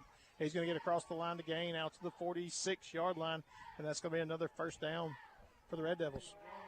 Guys, when you're a freshman, you're probably, 14 years old? Oh, you got to be older than that. 15. I think he's probably 15. Okay. But imagine still. when this guy grows. When he fits in. I mean, a lot of people grow a lot between 15 and 17 years old. Ball at the 46, 1st and 10 for the Red Devils. We've got to get our linebacker to fill one of these holes at the line of scrimmage. Everything right now for them is between the tackles on this drive so far. There's going to be a quarterback keeper. King's going to get it, and he's not doing anything there. Good play right there. I think that's Jack Eubanks that came off the edge. They tried to fake it to Jones. That's really, I think, the first play that we've seen anybody get the ball other than Jones. You might be right. 12's going to the sideline now. I don't know if he's going to get the play or if they're going to run the Wildcat. Is he coming back out? Yeah, he's getting the play, it looks like. Plenty of time on the play clock. He went all the way to the sideline to talk to the coaches.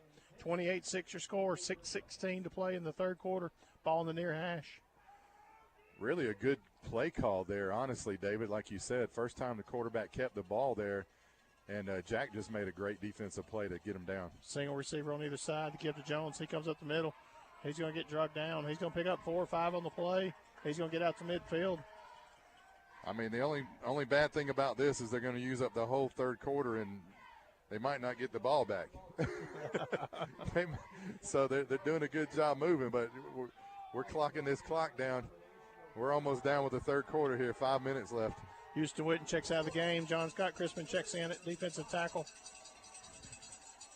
Changing some bodies out up front. Try to see if we can do something different. Hard count. The snap, the give to Jones. He tries to come right up. He gets pushed out to the outside. Tries to get around space, and he's going to be pushed out of bounds. That's going to be close to the line to gain. Let's see where the official spot is. Yeah, it's gonna be really close, like you said. Ball's being spotted right at the 44, and that's enough to move the chains. So one good thing here, I'm seeing one go to the sideline. Jones is going to the sideline. Not sure what play they would run. We haven't seen anything else run, actually, without him on the field. I think King tried to throw a pass play to down the field, the one that Sincere intercepted in the first half, but we really haven't seen anything to anybody else. Look for a trick play. The snap, maybe. the give. Number 2, He's going to go off. He's going to try to get outside. He's going to get in space. He's going to have enough enough for the first down, but we got flags on the play. Let's see what happens. I thought I saw a flag fly. Yeah, I think we've got one right here on the near side. Let's see what the official call is. False start. False start on the offense. That's going to move the ball back. Number 2, I think he went in motion. He's the one that actually got the handoff, possibly. Cade Taylor. Might have went downfield a little bit early. Otherwise, that was a great run by him. I'm pretty sure it was close to another first down. 5-yard penalty from the previous spot. That's going to push the ball back to midfield. First down and 15 yards to go. Still running without Jones in the backfield. So they obviously have some plays in mind. Maybe some kind of a trick play here. I don't know. This is 1st and 15. Cade Taylor in the backfield in place of Jones. King still your quarterback. Same formation. 2 receivers left. The snap, the give to Taylor. He's going to try to go off tackle. He's going to get in space. Out across the 40. Ooh. He's going to get out across the 30. 20. Let's see where he gets down to. He's going to be down close to the 15-yard line. Big play right there for Taylor. Ran the exact same play, David, but he was able to cut it up inside and get the yardage. Obviously no false start, so big play, big gain. He's fast. Good job by Sheldon Graham on taking the correct angle to make sure he didn't get in the end zone. Still running here without Jones. And it looks like we have a stoppage of play on the field. We're going to send it over to Ken Williams for the Gilbert and Bob Ford in-game scoreboard. Here's Ken.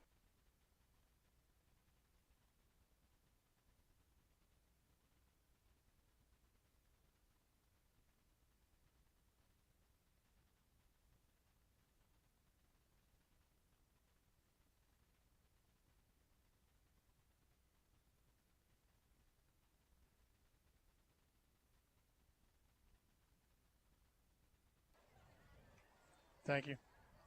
All right, on first down, they try to run it right up the middle, and he's going to be stopped at the line of scrimmage. Maybe a pickup of 2 on the play, bringing up 2nd down and 8. So that's what we were talking about there. I don't know if y'all saw the 44 shot through the line and hit him in the backfield instead of hitting him on our side of this line of scrimmage. So that's what we need. We need someone to come through, guess the right hole, and really kind of stuff him right there at the line of scrimmage. A great play by Kobe Kukic. Tavion Jones, he is back in the backfield for the Red Devils. King still your quarterback.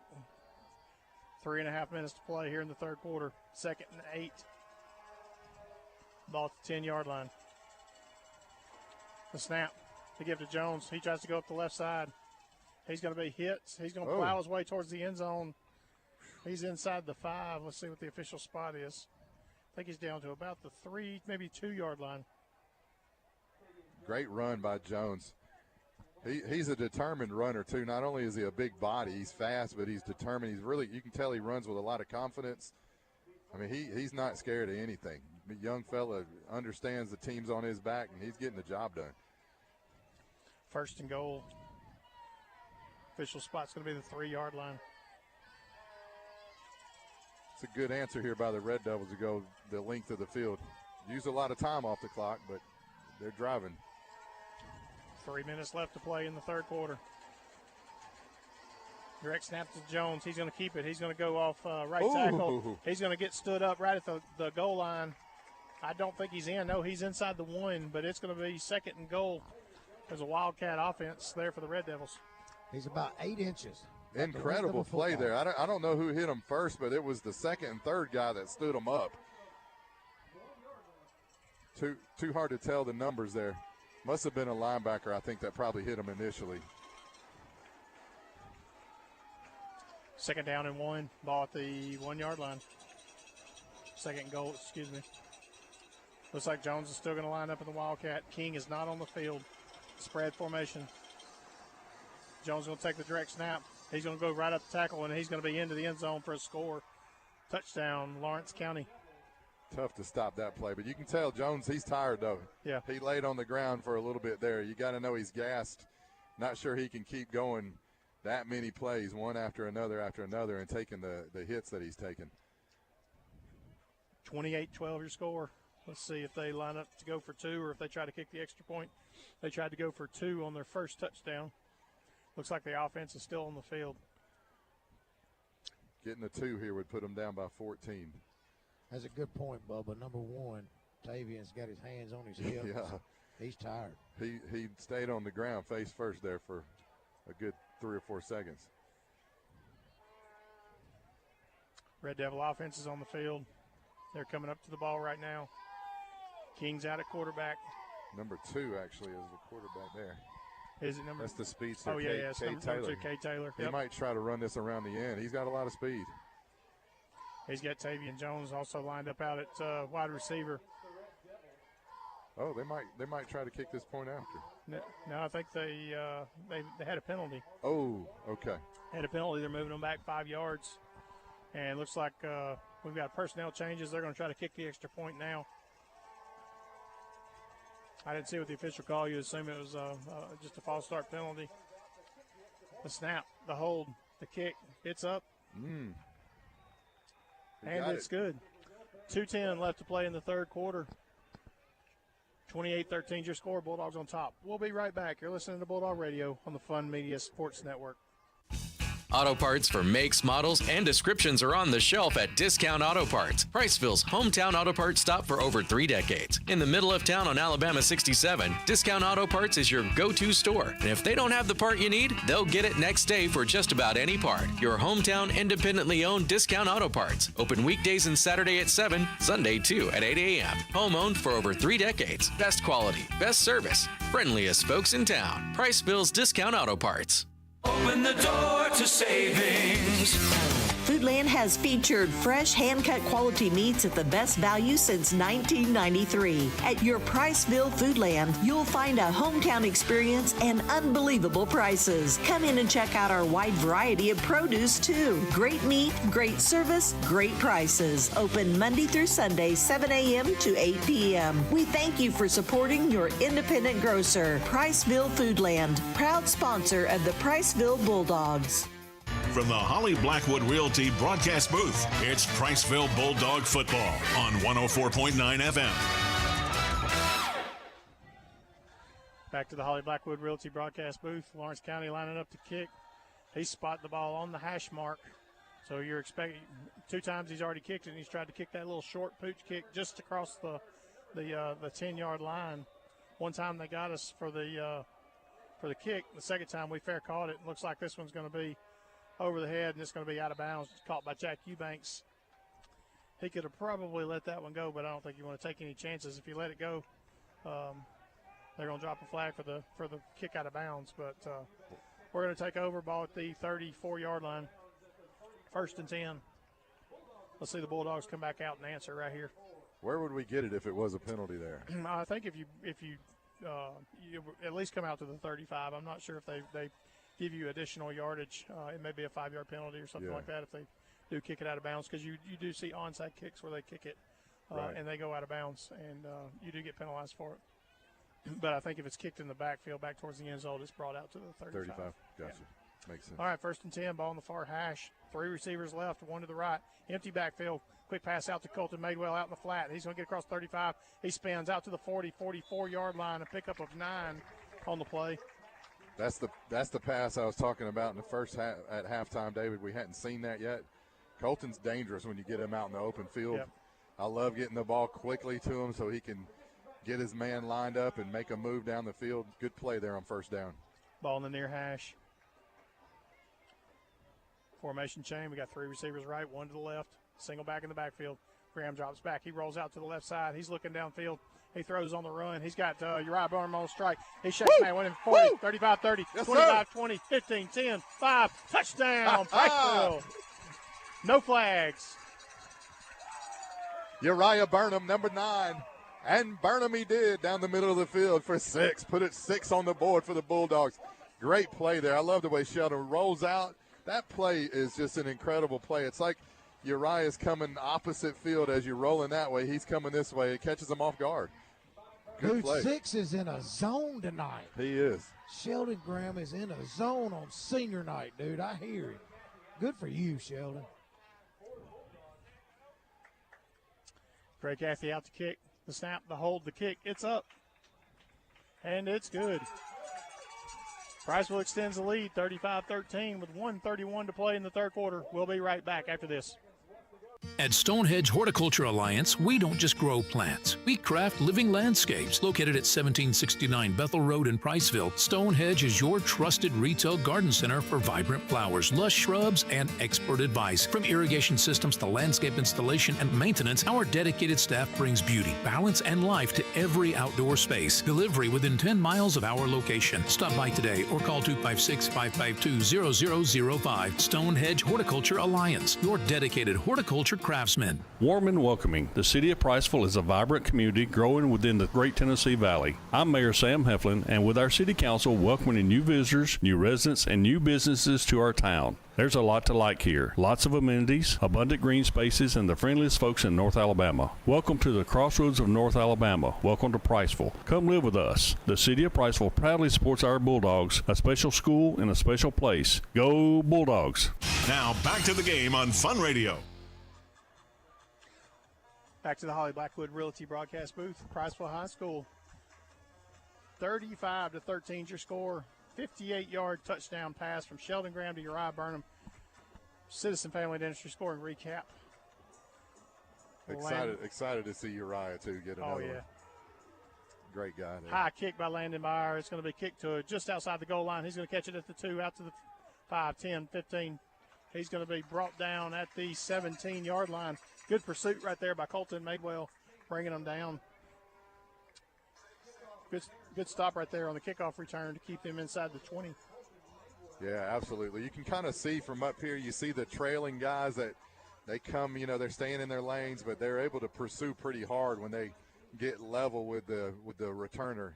That's what Madewell did there. Just used his speed to get to him and drag him down. It was like he's a hunter. He watched that deer go from one side of the field to the other. Right. And he followed him all the way there. And bam! Hit him. King at quarterback, Jones at running back. They give to Jones. Oh, he's wrapped up in the backfield. That's going to be a tackle for a loss down to the 15. 5'4" had a late night snack right there. Cole Oliver, big man in the backfield. Clock's down to about a minute to play in the third quarter. Lawrence County's going to take their time. They're not really in any kind of hurry.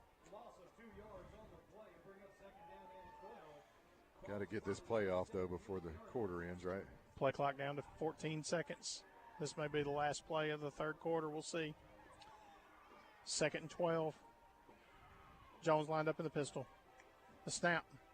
Quick pass over into the left, out in the flat. He's going to get brought down out across the line to gain. They're going to give him forward progress out to the 32. That's going to be enough for a first down for the Red Devils. Quick pass out to the flat. Not sure who the defender was there. It looked like we only had one out there maybe that was being blocked by another wide receiver. So 7 possibly was left open. Clock stopped while they reset the chains. Clock's back going now under 20. Play clock hasn't been reset. Or I guess we were under the time for the play clock. So this is going to be the last play of the game. It doesn't look like Lawrence County is going to come up to the line of scrimmage to call another one. And we're going to take it to the break with a 35-13 score. Good quarter for the Bulldogs. Great quarter right there coming out of the half. We cleaned up a lot of things. Looked really, really well out there. So we're going to flip the field. We're going to take a break. You're listening to Bulldog Radio on the Fun Media Sports Network. 35-13 your score after 3. designs created for backyards to commercial sites and multi-acre recreational tracts, Timber Creek Land Solutions is committed to utilizing creative and pragmatic approaches to turn your outdoor space dreams into reality. Our design team takes any land space and creates driveways, retaining walls, and outdoor living spaces, including landscape and hardscape design. Our phone number is 256-566-1395. Timber Creek Land Solutions. Clearing paths, creating possibilities. Taking care of your smile is as important as anything you do in your life, and your smile is our business. Welcome to Citizen Family Dentistry, where a family of citizens are helping their patients keep their smile in tip-top shape. Dr. David, Dr. Peyton, and Dr. Blair Citizen offer exceptional dentistry in a friendly and relaxed environment with a trained and trusted team of dental hygienists and dental assistants. 2 locations from Ballard Village in Priceville and 819 Highway 31 in Hartselle, welcoming new patients of all ages. Citizen Family Dentistry. Your family's smile is our priority. Now more Bulldog play-by-play on Fun Radio, Fun 104.9. Back to the Holly Blackwood Realty broadcast booth.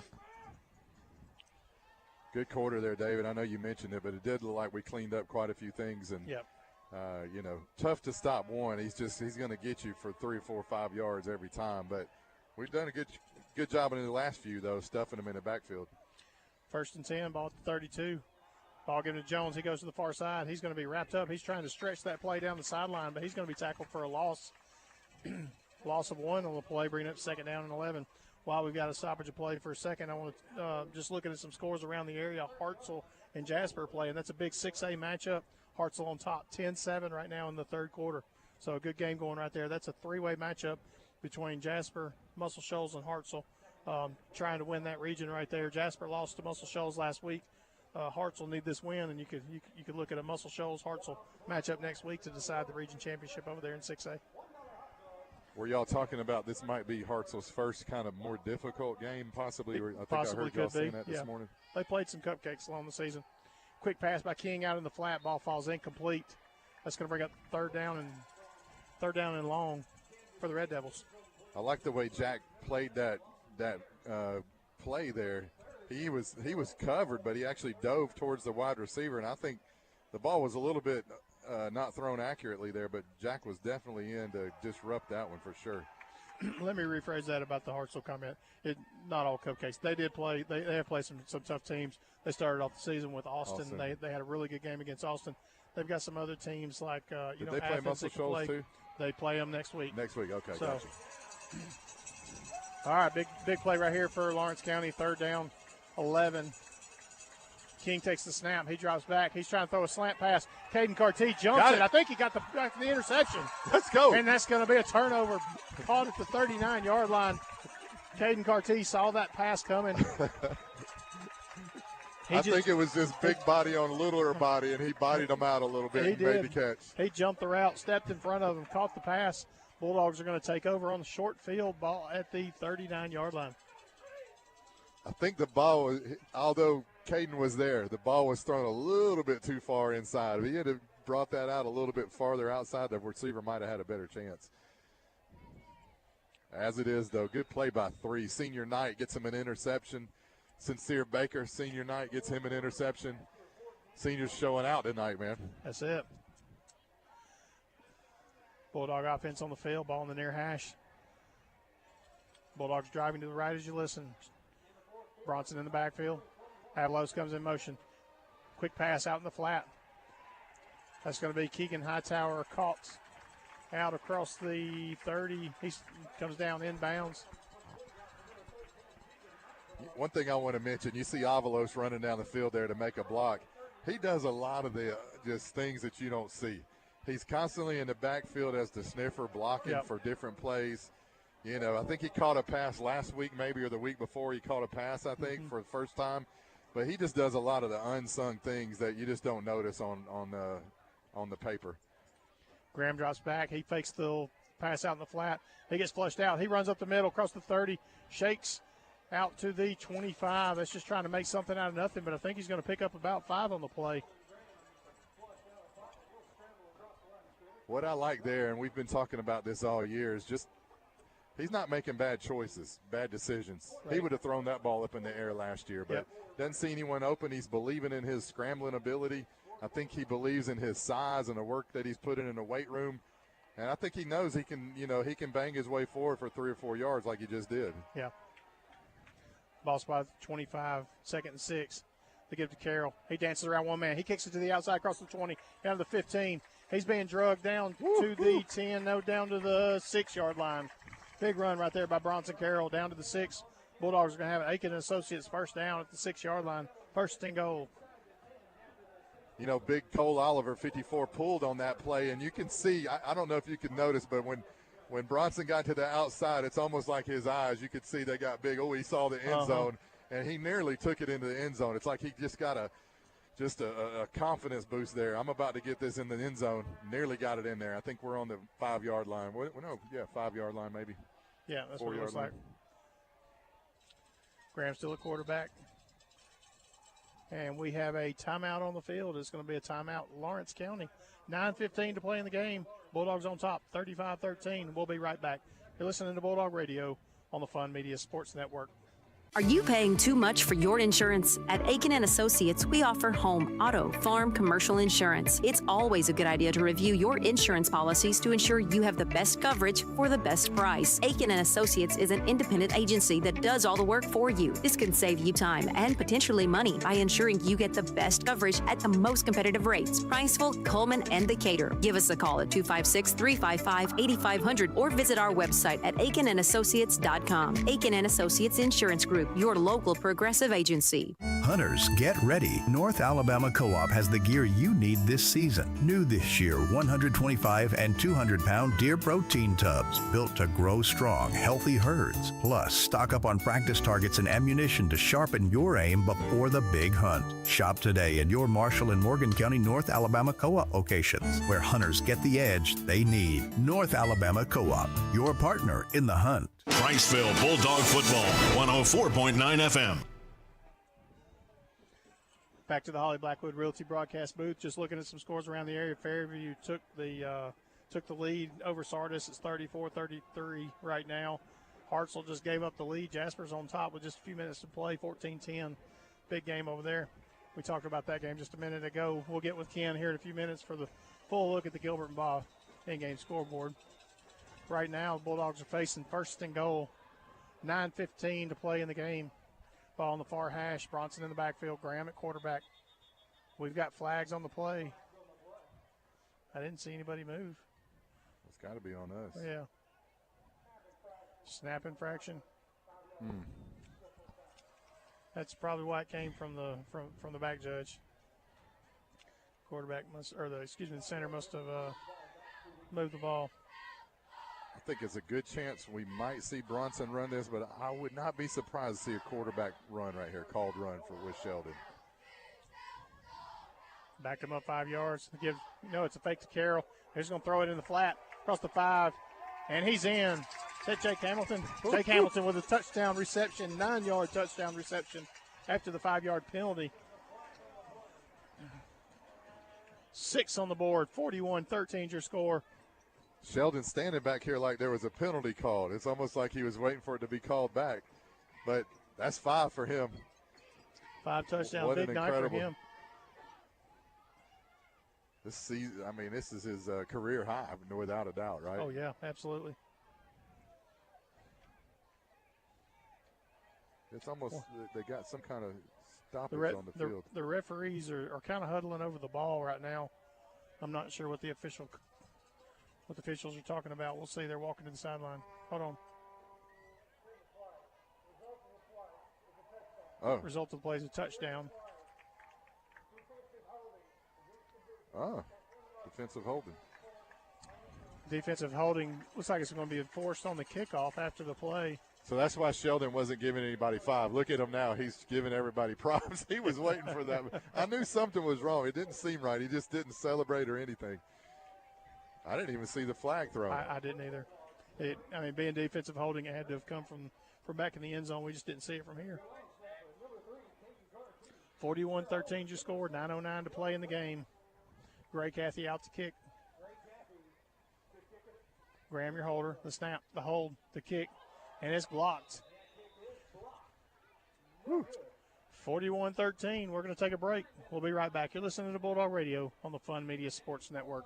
Are you looking to buy or sell a home in Priceville? Look no further than Holly Blackwood, your dedicated real estate agent and proud sponsor of the Priceville Bulldogs. Holly Blackwood is more than just a real estate agent. She's a pillar of our community. When you choose Holly Blackwood, you're choosing someone who genuinely cares about making Priceville a better place for everyone. Trust Holly Blackwood, the community's trusted real estate agent. Contact Holly Blackwood at 256-612-0034, the last realtor you'll ever need.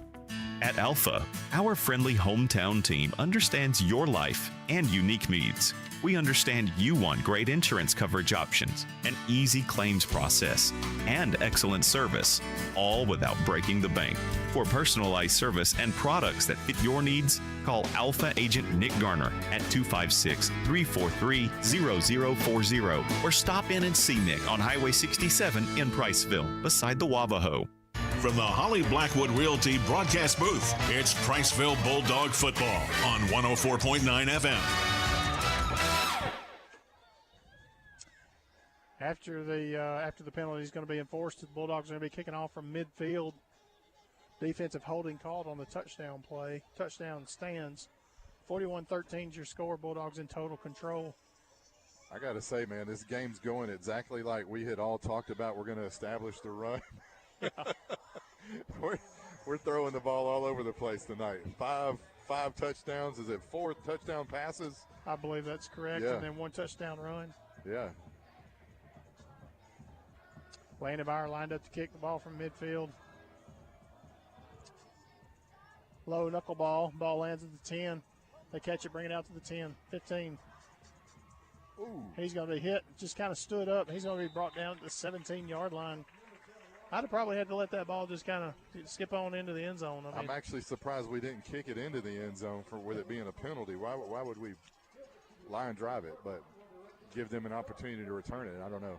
Hey, I just sat and talked to defensive coordinator Austin Burke, and this is the type of coaching staff we have. I said, Coach, how's it going? What are you thinking? They said, we're giving up way too much. We got to refocus defensively. And I was just like, yeah. All right, then, let's go. 41-13. Coach to the final whistle. I love it. Ball in the near hash. King out at quarterback. Jones in the backfield. Single receiver on either side. Double tight ends. The snap to give to Jones. He's going to get wrapped up in the backfield. Stood up by a whole pack of Bulldogs and brought down for another loss.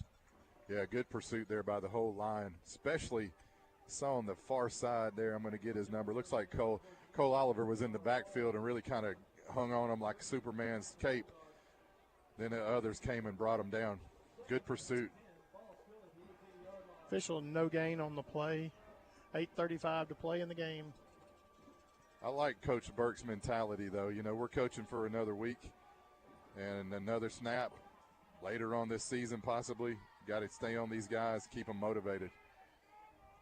Ball in the near hash. 2 receivers right, 1 to the left. Single tight end on the right side. Jones in the backfield. The snap to give to Jones. He goes to the right side. Stretch play. Tries to turn it up. He's going to be stacked up. Get out to the 20 where he's brought down. Maybe the 20.5-yard pickup of 2, maybe 3 yards on the play. Bring it up 3rd down. Got a player down here on the Red Devil side. He's holding his knee, and he's looks like he's in a lot of pain. Looks like we may have an injury timeout on the field, so we're going to take a break. 8:03 to play in the game. 41-13 is your score. Bulldogs on top. We'll be right back. You're listening to Bulldog Radio on the Fun Media Sports Network.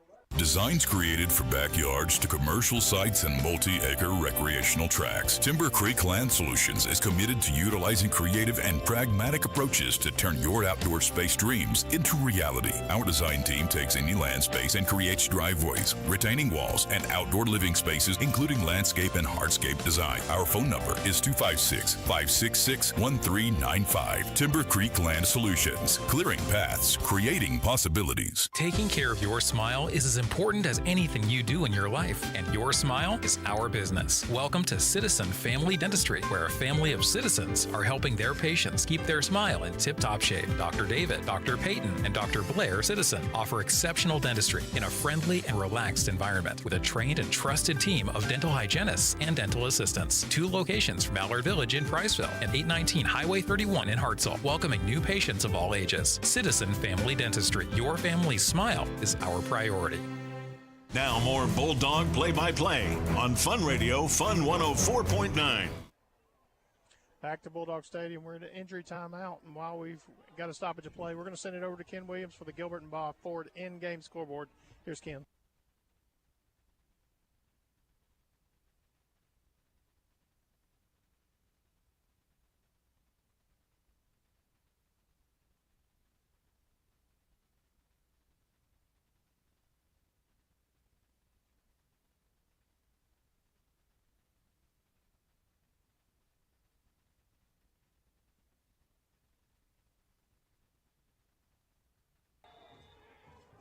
Thank you, Ken.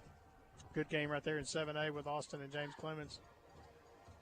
Coming out of the timeout, Red Devils have the ball in the center of the field. King looking back to the sideline. Clock is running. The snap, he gives it to Jones. Jones turns it right up the middle. He's wrapped up by a whole pack of Bulldogs. That's going to bring up 4th down and 6 coming up. David, there's 13 seconds left. It's 2nd and goal.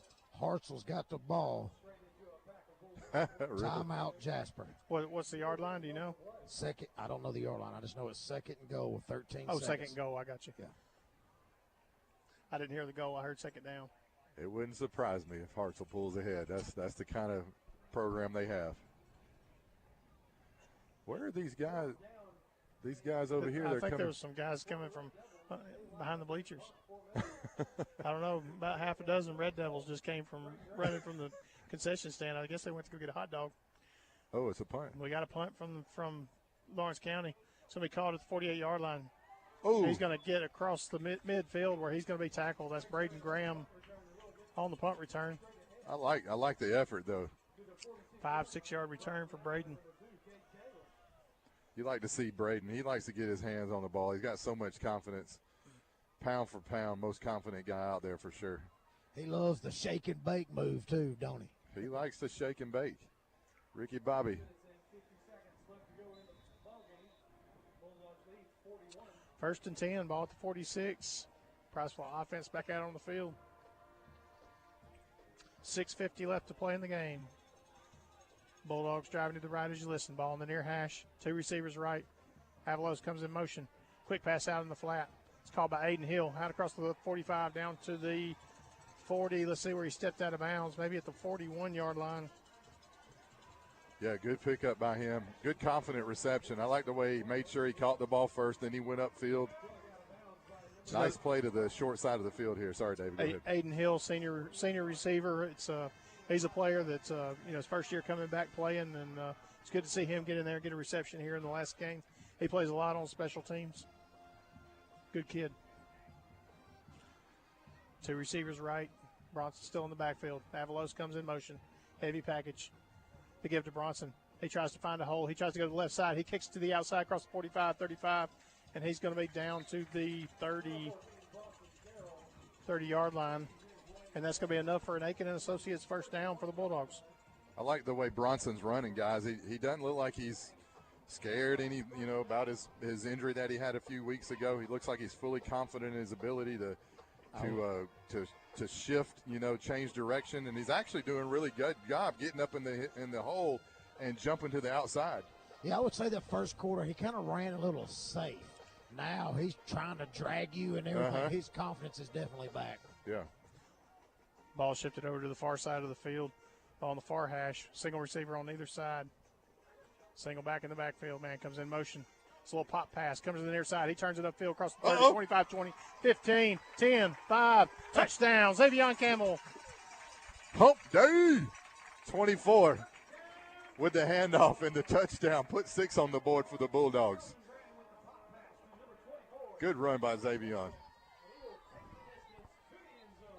Extra point is pending. 5:52 left to play. 47-13 is your score. Too much speed for him, David. When he hit that hole, there wasn't going to be no stopping him at that point. Xavion's got incredible speed. Gray Cathy out there to kick the extra point. The snap, the hold, the kick, it's up. And they're going to say it's no good. Ball game. Hartselle wins 17-10. 47-13. 17-14, sorry. 47-13 is your score. 5:52 left to play. We'll be right back. You're listening to Bulldog Radio on the Fun Media Sports Network. Are you paying too much for your insurance? At Aiken & Associates, we offer home, auto, farm, commercial insurance. It's always a good idea to review your insurance policies to ensure you have the best coverage for the best price. Aiken & Associates is an independent agency that does all the work for you. This can save you time and potentially money by ensuring you get the best coverage at the most competitive rates. Priceville, Coleman, and Decatur. Give us a call at 256-355-8500 or visit our website at aikenandassociates.com. Aiken & Associates Insurance Group, your local progressive agency. Hunters, get ready. North Alabama Co-op has the gear you need this season. New this year, 125 and 200-pound deer protein tubs built to grow strong, healthy herds. Plus, stock up on practice targets and ammunition to sharpen your aim before the big hunt. Shop today in your Marshall and Morgan County North Alabama Co-op locations, where hunters get the edge they need. North Alabama Co-op, your partner in the hunt. Priceville Bulldog Football, 104.9 FM. Back to Bulldog Stadium. 47-13 is your score. I love that we're seeing a lot of different ways to score tonight. We can run. We've been accurate with the pass. Speed motions across, handoffs, whatever, speed sweeps. It's all working well for us right now. Long kick by Landon Byer, back deep. That's going to be back close to the goal line. He's going to take it out across the 5, across the 10, 15. He's going to turn it to the near side, out across the 20, where he's going to be knocked down at the 24-yard line. Lawrence County is going to take over 1st and 10. Citizen Family Dentistry scoring recap. Pop pass to Xavion Camel. Pop pass, there you go. We don't hear that one too often, right? Not too often. Little pop pass. But the pop pass goes in. That's going to be another touchdown pass for Sheldon Graham. So that's 5 with 1 on the ground. Yeah, total of 6 scores for him. I think he wants the I think he wants the player of the week. He just walked up to me and said, "I hope you come see me this week." don't mess 6 around. on the jersey and 6 touchdowns. Let's go. Oh, that's a false we start. Got a false start penalty against the Red Devils. That's going to push them back 5. I'm just saying, Bo, don't let him get an interception right here because he's going to be ball hawking. Not to mention what he's done defensively. Yeah, I'm saying he's going to be ball hawking right here, though, if he gets an interception. He wants to come to the banquet, Bo. Come on, let's go. Send him an invitation. Ball to the 19-yard line. 1st and 15. The snap, the give to Jones. Jones is wrapped up in the backfield. Like seeing that. Patel on the tackle. Yep. Patel wrapped him up. One of the things that is probably my favorite part of tonight is Coach Parker's ability to be able to get all these seniors in here. We've seen kids that we haven't really seen on the offensive side, kids like Keegan Hightower that's getting in there. You got a touchdown to Jake Hamilton. You got, passes to Aiden Hill that's in there. Gray Cathy's in kicking extra points. I mean, just Hudson got one. Hudson the first reception. Or Uriah's a junior, actually. Yep. Yeah. But finding a way to get these guys some memorable moments here on senior night, so absolutely big deal. Very methodical in a way. 2nd down and 14, and we've got whistles on the play, and it looks like we're going to have a timeout. Lawrence County, 4:51 to play in the game. 47-13 your score. We'll be right back after this. Are you looking to buy or sell a home in Priceville? Look no further than Holly Blackwood, your dedicated real estate agent and proud sponsor of the Priceville Bulldogs. Holly Blackwood is more than just a real estate agent. She's a pillar of our community. When you choose Holly Blackwood, you're choosing someone who genuinely cares about making Priceville a better place for everyone. Trust Holly Blackwood, the community's trusted real estate agent. Contact Holly Blackwood at 256-612-0034, the last realtor you'll ever need. At Alpha, our friendly hometown team understands your life and unique needs. We understand you want great insurance coverage options, an easy claims process, and excellent service, all without breaking the bank. For personalized service and products that fit your needs, call Alpha Agent Nick Garner at 256-343-0040 or stop in and see Nick on Highway 67 in Priceville, beside the Wavaho. From the Holly Blackwood Realty broadcast booth, it's Priceville Bulldog football on 104.9 FM. Back to the Holly Blackwood Realty broadcast booth. 4:51 to play. Pass out into the flats. Low pass ball must have hit the ground, and they're going to call that an incomplete pass. He threw about a 30-yard pass over to past the numbers over to the far sideline. He just didn't have enough on it. It was a low pass, hit the ground. Tough to get the ball out there that quickly and on a line like that. Yeah. I tell you what, man, I've been impressed with 6. Yeah. Sheldon's had a great game, both sides of the ball, but really offensively. I mean, he's just been so accurate. And I tell you what, he told Briley Burgess, he said, "You ain't the only one that's on fire tonight. I'm on fire too." And dude, just watching him. He's a general out there. He is telling people where to go, keeping them fired up, keeping them. I mean, he is definitely a leader. King at quarterback, Jones in the backfield. The snap. King drops back. He gets hit. He throws it up. It's intercepted. Caught at the 40-yard line. Sincere Baker said, "Sincerely, thank you for that one." That's his second interception of the game. That's 2 for 8. Secondary's playing strong tonight. We're going to see Sheldon try to go for 7. I think we're going to see Trip Sibley out there right now. Maybe we'll see. I think we ought to see Trip Sibley. Let's bring out 15. Let's let Sheldon come to the sideline, dance a little bit with the students. Let Trip Sibley get out there and play a little bit. 4:09 left to play in the game. 47-13 is your score. Offense coming back out on the field. 6 is coming back out. They're going to let all the seniors just play until the last second.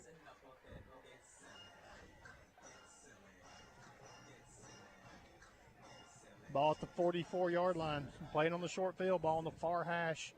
Bunch formation. It's going to be a pass out the flat. Colton Madewell. He's going to catch it in space. 45-40, 35-30. He's got one man. He gets wrapped up and drug out of bounds. We got flags on the play. Flags there towards the end. I wonder if we had did we have a block in the back? I think they're going to get Uriah for a hold, but Uriah is pleading his case. Say, I wasn't holding him. Yeah, Coach Parker's running up down the sideline. The defensive guy pulled Uriah down, but they're calling it on Uriah. He sure did. Look at him. Yeah, he's adamant about it. Waiting on the referees are talking about it at the 30-yard line. And they are going to call the hold on the offense. Now the question was, where was he at? Because that's going to be a spot foul. So had we already gotten to the line to gain,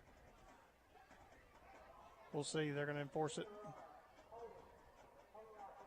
They're going to enforce it at the 28-yard line. So that's going to bring the ball back to the 38-yard line. But it's going to stay 1st and 10 because we had already gotten the line to the gain for the Aiken and Associates first down. So we're going to be at 1st and 5. Yeah, that's a tough call there. I'm sure the ref saw, looked like he had probably pulled them down. Heavy formation to give to Madewell. Madewell's going to go to the left side. He's going to try to get around the corner, go around the 30 down to the 25-yard line. And that's going to be another Aiken and Associates first down for the Bulldogs. Good play here. I like the way that we're still keeping at it, guys. Our guys are determined. They're playing with the same intensity that we had at the beginning of the second half. Even though there's 3 minutes to go, we want to put another one in the end zone. These guys got a lot of pride, and they want to go out with an incredible game. Ball on the far hash. Madewell still in the backfield with 6. Graham shifts him to the other side. The snap, low snap, they give to Madewell. He comes to the near side, goes right through the hole. He turns it back to the middle. He's bulldozing his way across the 20 down to the 16-yard line. It's going to be just short of the line of the game, bringing up 2nd down and 2. 3:12 to play in the game. Strong run. 21's getting his reps in right now. 14 on the tackle for the Red Devils. He's not on the roster. They need to put him on the roster because he's making plays on their side of the ball. 2nd down and 2. Clock's under 3 minutes. His jersey's real clean. Graham's still your quarterback. Man-to-man coverage over here, David. Madewell still in the backfield. The snap. He's looking to the far side for a pass. He gets flushed out. He's coming to the near side. He's in space. He's got a blocker in front of him across 15, 10, 5. He reaches out for the goal line, and he's in. Touchdown, Priceville. You're going to have to put another hand up. That's 7. Sheldon Graham with the 7th touchdown of the game. 2nd on the ground, 5 in the air. He's going to extend the lead 53-13. What a game by 6. Hey, Bo, go ahead and give him the plaque tonight. You got one made in the truck. Unbelievable. 7 touchdowns. Sheldon Graham on senior night. Let's go. Absolutely. Greg Cathy lined up to kick the extra point. The snap, the hold, the kick. It's up. And it's no good. It's off to the right. With 2:28 to play, Bulldogs lead 53-13. We'll be right back. You're listening to Bulldog Radio on the Fun Media Sports Network. Friday nights in Priceville are something special, a time when our community comes together under the lights to cheer on the Bulldogs. As your state representative for House District 4, it is truly an honor and a privilege to serve you. I'm committed to supporting our schools, investing in our future, and showing up for the people who make our community strong. To our student athletes, coaches, families, and fans, thank you for your dedication and spirit. Let's go Bulldogs. Go make us proud. Paid political advertising by Friends to Elect Parker Moore, P.O. Box 164, Decatur, Alabama 35602.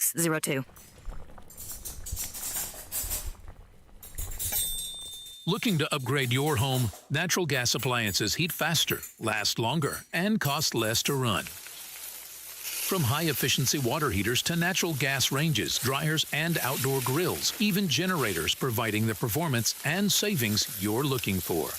Visit WheelerBasin.com, proudly serving Falkville, Priceville, Somerville, Trinity, and surrounding areas. From the Holly Blackwood Realty broadcast booth, it's Priceville Bulldog football on 104.9 FM.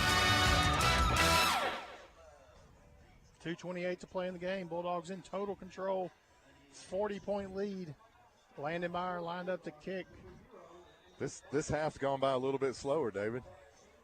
My bones are aching up here. It seems like we've been up here for 2 hours, hasn't it? Sheldon Graham with the 7th touchdown of the game, scrambling for your Citizen Family Dentistry scoring recap. Landon Meyer with a kick, long kick, high, inside the 5. It's caught at the 3. It's brought out to the 5, 10, 15, 20, 25, 30. He's right through the middle, 20, 35, 40. He's trying to break away out close to midfield where he's brought down. He drug about 3 Bulldogs at least 12 yards to get out to the 48-yard line. Good field position right there for the Red Devils. Boy, he hits that hole fearlessly, does he not? He did. 2 runs up in there hard. I mean, he comes through there. I think he's a senior, I believe I saw. Is. Good.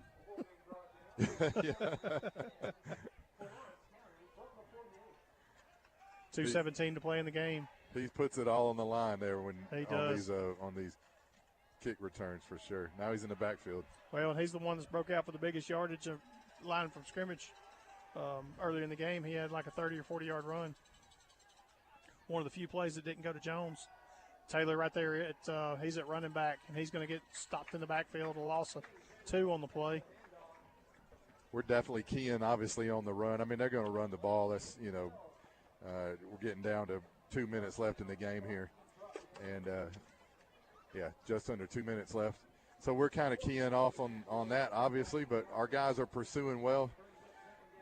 Sheldon getting a curtain call here, coming to the sideline. Now he's going to come over here and dance with DJ Reggie. He keeps holding up 7 fingers. I'm not sure why, but 6, 7 maybe. I don't know. Keegan Hightower checks into the game for him. Ball given to Taylor. Taylor goes off the right side. He tries to get around the edge, across the 50. He's going to be tackled at the 48-yard line. He goes down inbounds, bringing up 3rd down and 6. Clock down to 1:20. So, guys, can y'all believe it's already senior night, week 8? It's week 8. We've got 2 more games left. Russellville next week. Yep. We go on the road, and then we finish on the road at Arab. We're hoping that we'll come back that 3rd week and get a game here. But it's exciting to go into Russellville next week, I think, with this momentum. And the seniors have really played well tonight. They deserve this game. They really do. They deserve this great game tonight. Lawrence County lined up on the ball, 3rd down and 6. Clock's under a minute. King at quarterback, the snap. He gives it to 14. 14 goes off the right side. Oh, he's tackled in bounds. They might have pulled 14 on the bus on the way over here because he's not on the roster. Small back, such a big size difference between him and Jones or him and Taylor. Both of those guys are a good bit bigger and faster. That's it. I think that's the ball game. They're going to line them up. Good job, class of 25, 26, 26, right? Big win for the Bulldogs. 53-13 is your score. We're gonna take a quick break. When we come back, we'll see if we can catch Seth Parker. 53-13 is your final score. You're listening to Bulldog Radio on the Fun Media Sports Network. Are you looking to buy or sell a home in Priceville? Look no further than Holly Blackwood, your dedicated real estate agent and proud sponsor of the Priceville Bulldogs. Holly Blackwood is more than just a real estate agent. She's a pillar of our community. When you choose Holly Blackwood, you're choosing someone who genuinely cares about making Priceville a better place for everyone. Trust Holly Blackwood, the community's trusted real estate agent. Contact Holly Blackwood at 256-612-0034, the last realtor you'll ever need. At Alpha, our friendly hometown team understands your life and unique needs. We understand you want great insurance coverage options, an easy claims process, and excellent service, all without breaking the bank. For personalized service and products that fit your needs, call Alpha Agent Nick Garner at 256-343-0040 or stop in and see Nick on Highway 67 in Priceville, beside the Wavaho. From the Holly Blackwood Realty broadcast booth, it's Priceville Bulldog football on 104.9 FM. Back to Priceville High School, just finished up Lawrence County versus Priceville, 53-13. You know, you think back to the beginning of the game and how it started for the Bulldogs. A little bit of trickery, drive down the field, had a hard time stopping Jones on that first drive. They come back, little pooch kick, short. We weren't paying attention. They get the ball. You know, it just kind of looked like we were the team on our heels. But, you know, the Bulldogs kind of dug in and just kind of took control of the game and then, you know, just never let up from there. So we didn't panic.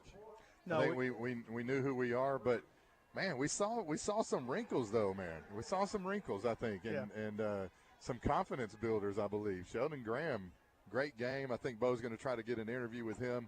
Interested to hear his thoughts, senior night for him, but really just I don't know, man. It was just once we settled down, we stopped making penalties in the second half. You could see that we were, you know, gonna be able to do what we wanted to do. And I think play calling was incredible tonight. Looked like we were kind of one step ahead, maybe. You know, there was we've kind of looked through the season and we've talked about it a little bit off air about how we really felt like when 14 was off the field that the play calling changed, and tonight looked like tonight looked like the first few games. Like a little bit more prepared, a little bit more ground and pound. But, you know, when you've got a quarterback that's throwing, you know, not only accurate but just consistent. He's putting the ball on target. The guys are catching the ball. I mean, it's hard to stop.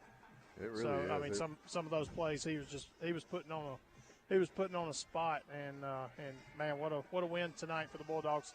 I know that's exciting. I mean, I think we've known that we've had a quarterback, man, but do we got like a serious, legit dual threat right here? And then you could throw Eubanks in there and let him do his thing too. But I don't know. Sheldon's hitting his stride. You want to be playing your best ball right now. We're going to send it down to Bo. Coach, wow. Yeah. What a fun game. That was fun. Wow. What are you thinking? Man, I'm excited for our kids, especially the seniors, man. Went through a lot last year, you know, and to be able to turn around tonight, you know, obviously you lock up a playoff spot, kind of put yourselves in a seeding situation, chance to go win and host next week. More than anything, though, man, you go from 2-8 to a winning season, lock that up tonight. Man, I love these dudes. I'm happy for them. I hope they had a blast because I sure did have a blast coaching tonight. Man, watching you guys, your entire staff, Coach, every second, every down, you guys were focused like it was 0-0. Man, hats off to you and your staff and how you guys just continue to grind and just work, man. And you can see it. Every guy out here wearing a jersey tonight didn't stop. Not 1 second. And kudos to your senior, number 6. That's right, man. I'm happy for him. You know, he's had some things not go his way this year. And for him to come out and have a game like that, I think he had 7 touchdowns accounted for. Man, I couldn't be happier for a kid. He's a leader. He got on the kids at halftime. And, you know, we got a lot of those, man. But happy for him and happy for his teammates. Coach, do you care if I talk to 6 tonight? Hey, please. He's the one that won the game for us, man. Go get him. Him and all the seniors, man. Talk to anybody you want to. Let's go. You know, he did make a good point. Sheldon has been accurate all year. Yeah. He's kind of been had some bad drops, you know, that weren't his fault at all. So here we go. I think Bo's going to talk to Sheldon Graham, senior quarterback, number 6, 7 touchdowns. Here we go. Sheldon Graham, senior. Tonight's senior night. Scoreboard, 53-13. There's a guy on this team who had 7 touchdowns. His name is Sheldon Graham. Where's number 6? What are you feeling right now, bud? Excited, you know. It was a great win, especially after coming against Fairview and losing. We were ranked 10th in the state. You know, it was a tough loss, but this was a great win for our team, and it just felt amazing to win on senior night like that. You know, I was watching you all night, Sheldon. Whether you were throwing the ball, I made a couple comments tonight that, man, he's throwing a 4-seam fastball, and they're all strikes. Man, you were like in a zone, like you were playing a video game. Then you ran well. And what people really don't know, and I want everybody listening, is number 6 plays every defensive play. And I don't know your defensive stats yet tonight, but, man, what a night. I think you'll remember this night the rest of your life. Final thoughts as a senior, your last regular home season game at the Doghouse. What's your final thoughts? I'm just happy. That's really it. I mean, I'm at a loss for words right now, you know. I got to give thanks, you know, to the O-line and receivers making the plays for me. Like, I wouldn't be able to do half the stuff I do if they didn't make the plays. I'm just part of the job, and they get the rest done. Very mature answer, guys. What a guy. Everybody listening, however you're listening, if you're tuned in, number 6, Sheldon Graham, showed up, showed out. Dogs on top, 53-13. Ask him where he's going to eat. Hey, we got a question. Where are you going to eat? McDonald's. What's he going to get? I think a McChicken. McDonald's. 2 cheeseburgers, a large fry, McFlurry, and a large iced tea. Let's go. All right. Kudos. I'm proud of you. Have a great night, man. Go Dogs. Yes, sir. Go Awesome. Dogs. All right, I Good love job, it. Bo. I love the energy down on the field. So it's senior night. The seniors are kind of jumping out there with their family, a lot of hugs on the field, and, you know, taking pictures. And, you know, it's a good night to be a Bulldog. Absolutely. They might stay here for a few hours. They might. Well, we're going to take a break. We'll be right back. 53-13 is your final score from Bulldog Stadium. You're listening to Bulldog Radio on the Fun Media Sports Network. When the bugs start to crawl, who you gonna call?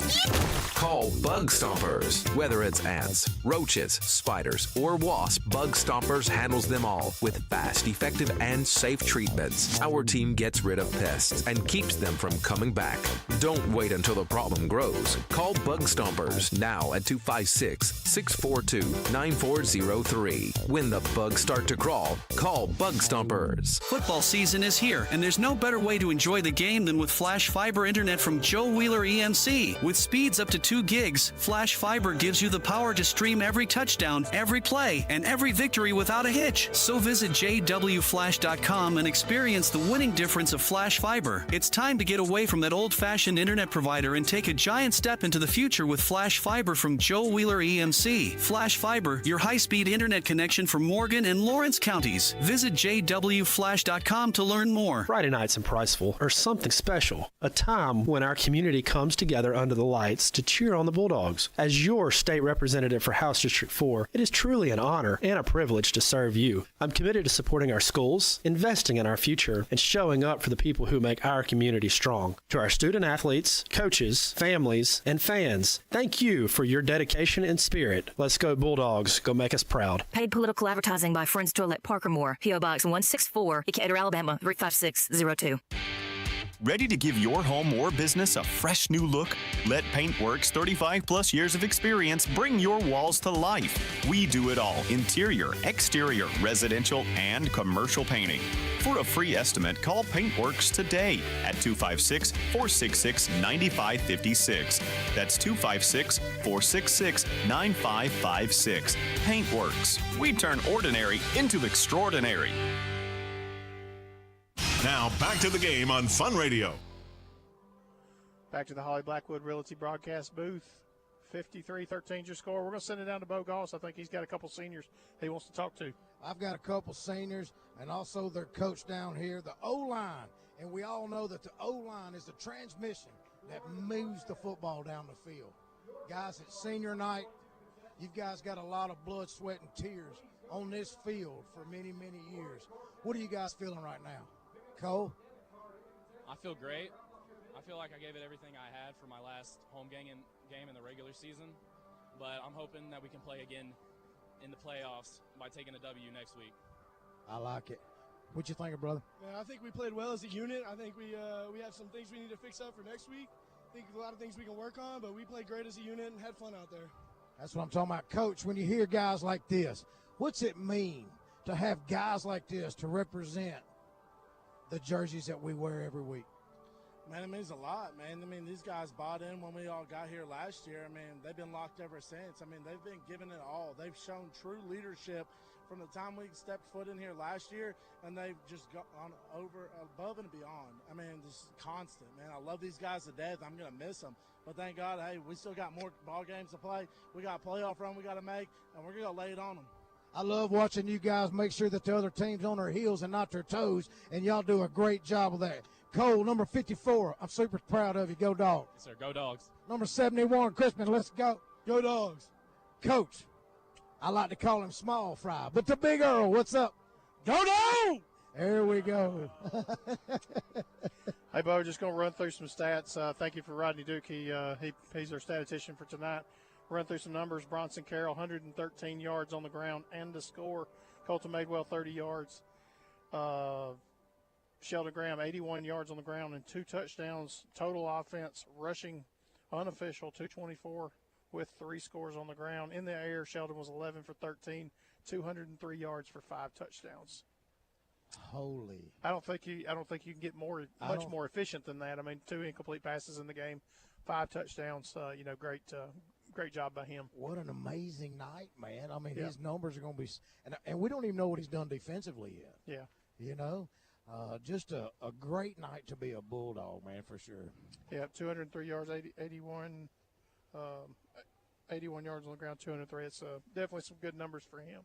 Love to see the energy out of the line. You know, they're putting it all out there, and it just seemed like an offense of old of, to be able to put up 150, 200 yards on the ground. I mean, that's just the play calling that we saw early in the season. We wanted to see more of it.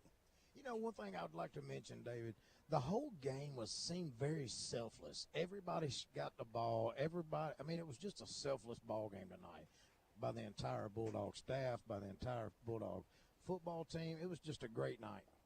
Yeah, it was. Well, we're going to take one more break. 53-13 your score. When we come back, we'll wrap up tonight, and we will talk about next week. You're listening to Bulldog Radio on the Fun Media Sports Network. Hey guys, Bo Goss with First and Sold at Marmac Real Estate. Did you know that homes sell 10 times faster during football season and that your offer to buy a home has a greater chance of being accepted during football season? Okay, I'm just kidding.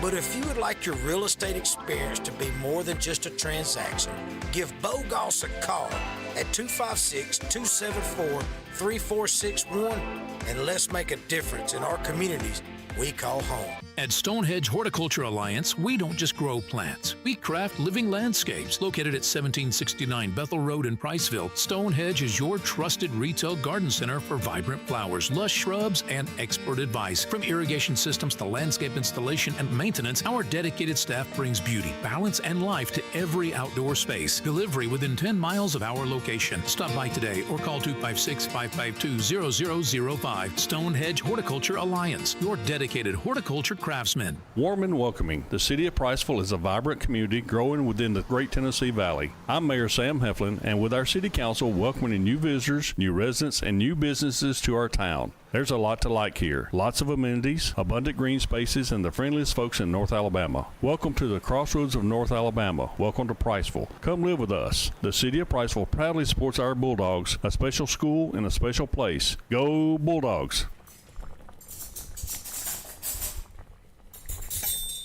Looking to upgrade your home? Natural gas appliances heat faster, last longer, and cost less to run. From high-efficiency water heaters to natural gas ranges, dryers, and outdoor grills, even generators providing the performance and savings you're looking for.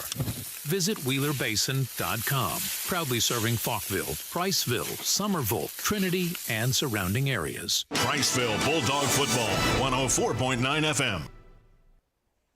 Back to Priceville High School. We're going to run through some scores as we wrap up tonight's broadcast.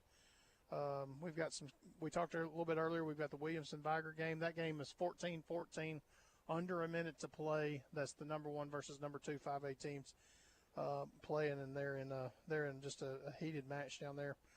Fairview 41, Sardis 39. Coleman over Decatur 23-13. Douglas 42, Brewer 22. Gunnersville 34, Boaz 17. Athens over Columbia 64-14. Hatton 42, Danville 0. James Clemens 33, Austin 31.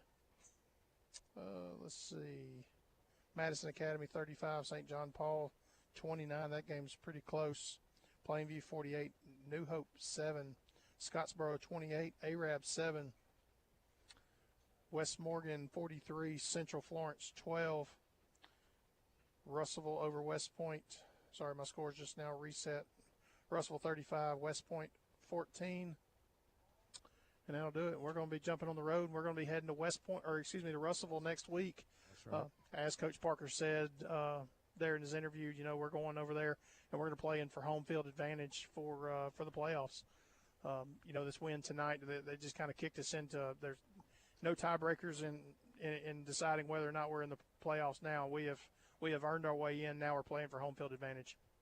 Well, I tell you, I think tonight's a lot of great momentum to take with us into next week for sure. Absolutely. I think it was important for us to have a game like this to come out on the backside with confidence, and I think that's the biggest thing that we need because, coming out of the game last week, I feel like we let ourselves down a little bit. And, to come into tonight and have just a strong performance from a lot of different people, the Russellville Tigers are going to have they're going to have their hands full.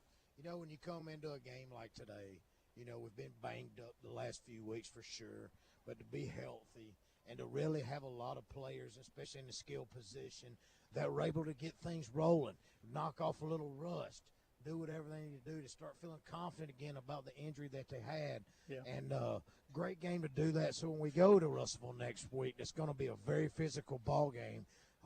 They're confident again. Yeah. I think tonight was really big for the Priceville Bulldogs.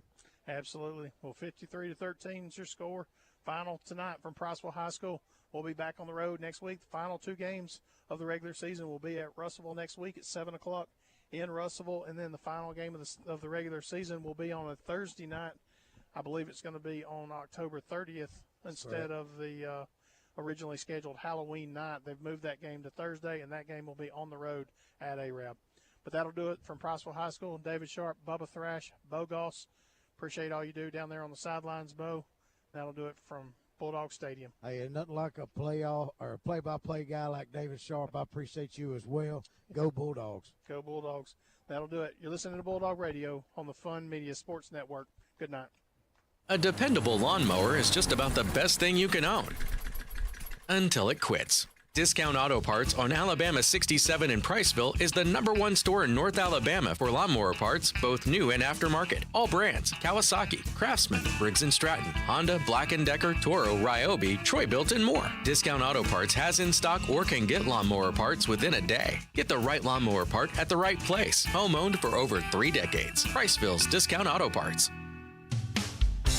Hey, this is Mike Owen with Owen Home Appliance Center. I'd like to personally invite you to come out to our store at Morgan City, Lacey Springs, Alabama, to our interactive showroom where we have Viking, KitchenAid, Cafe, Whirlpool, Frigidaire, Maytag, and Speed Queen. Come see us. Let us take care of you. Owen Home Appliance Center. Quality products, quality service, quality pricing. It's in the name. Owen Home Appliance Center.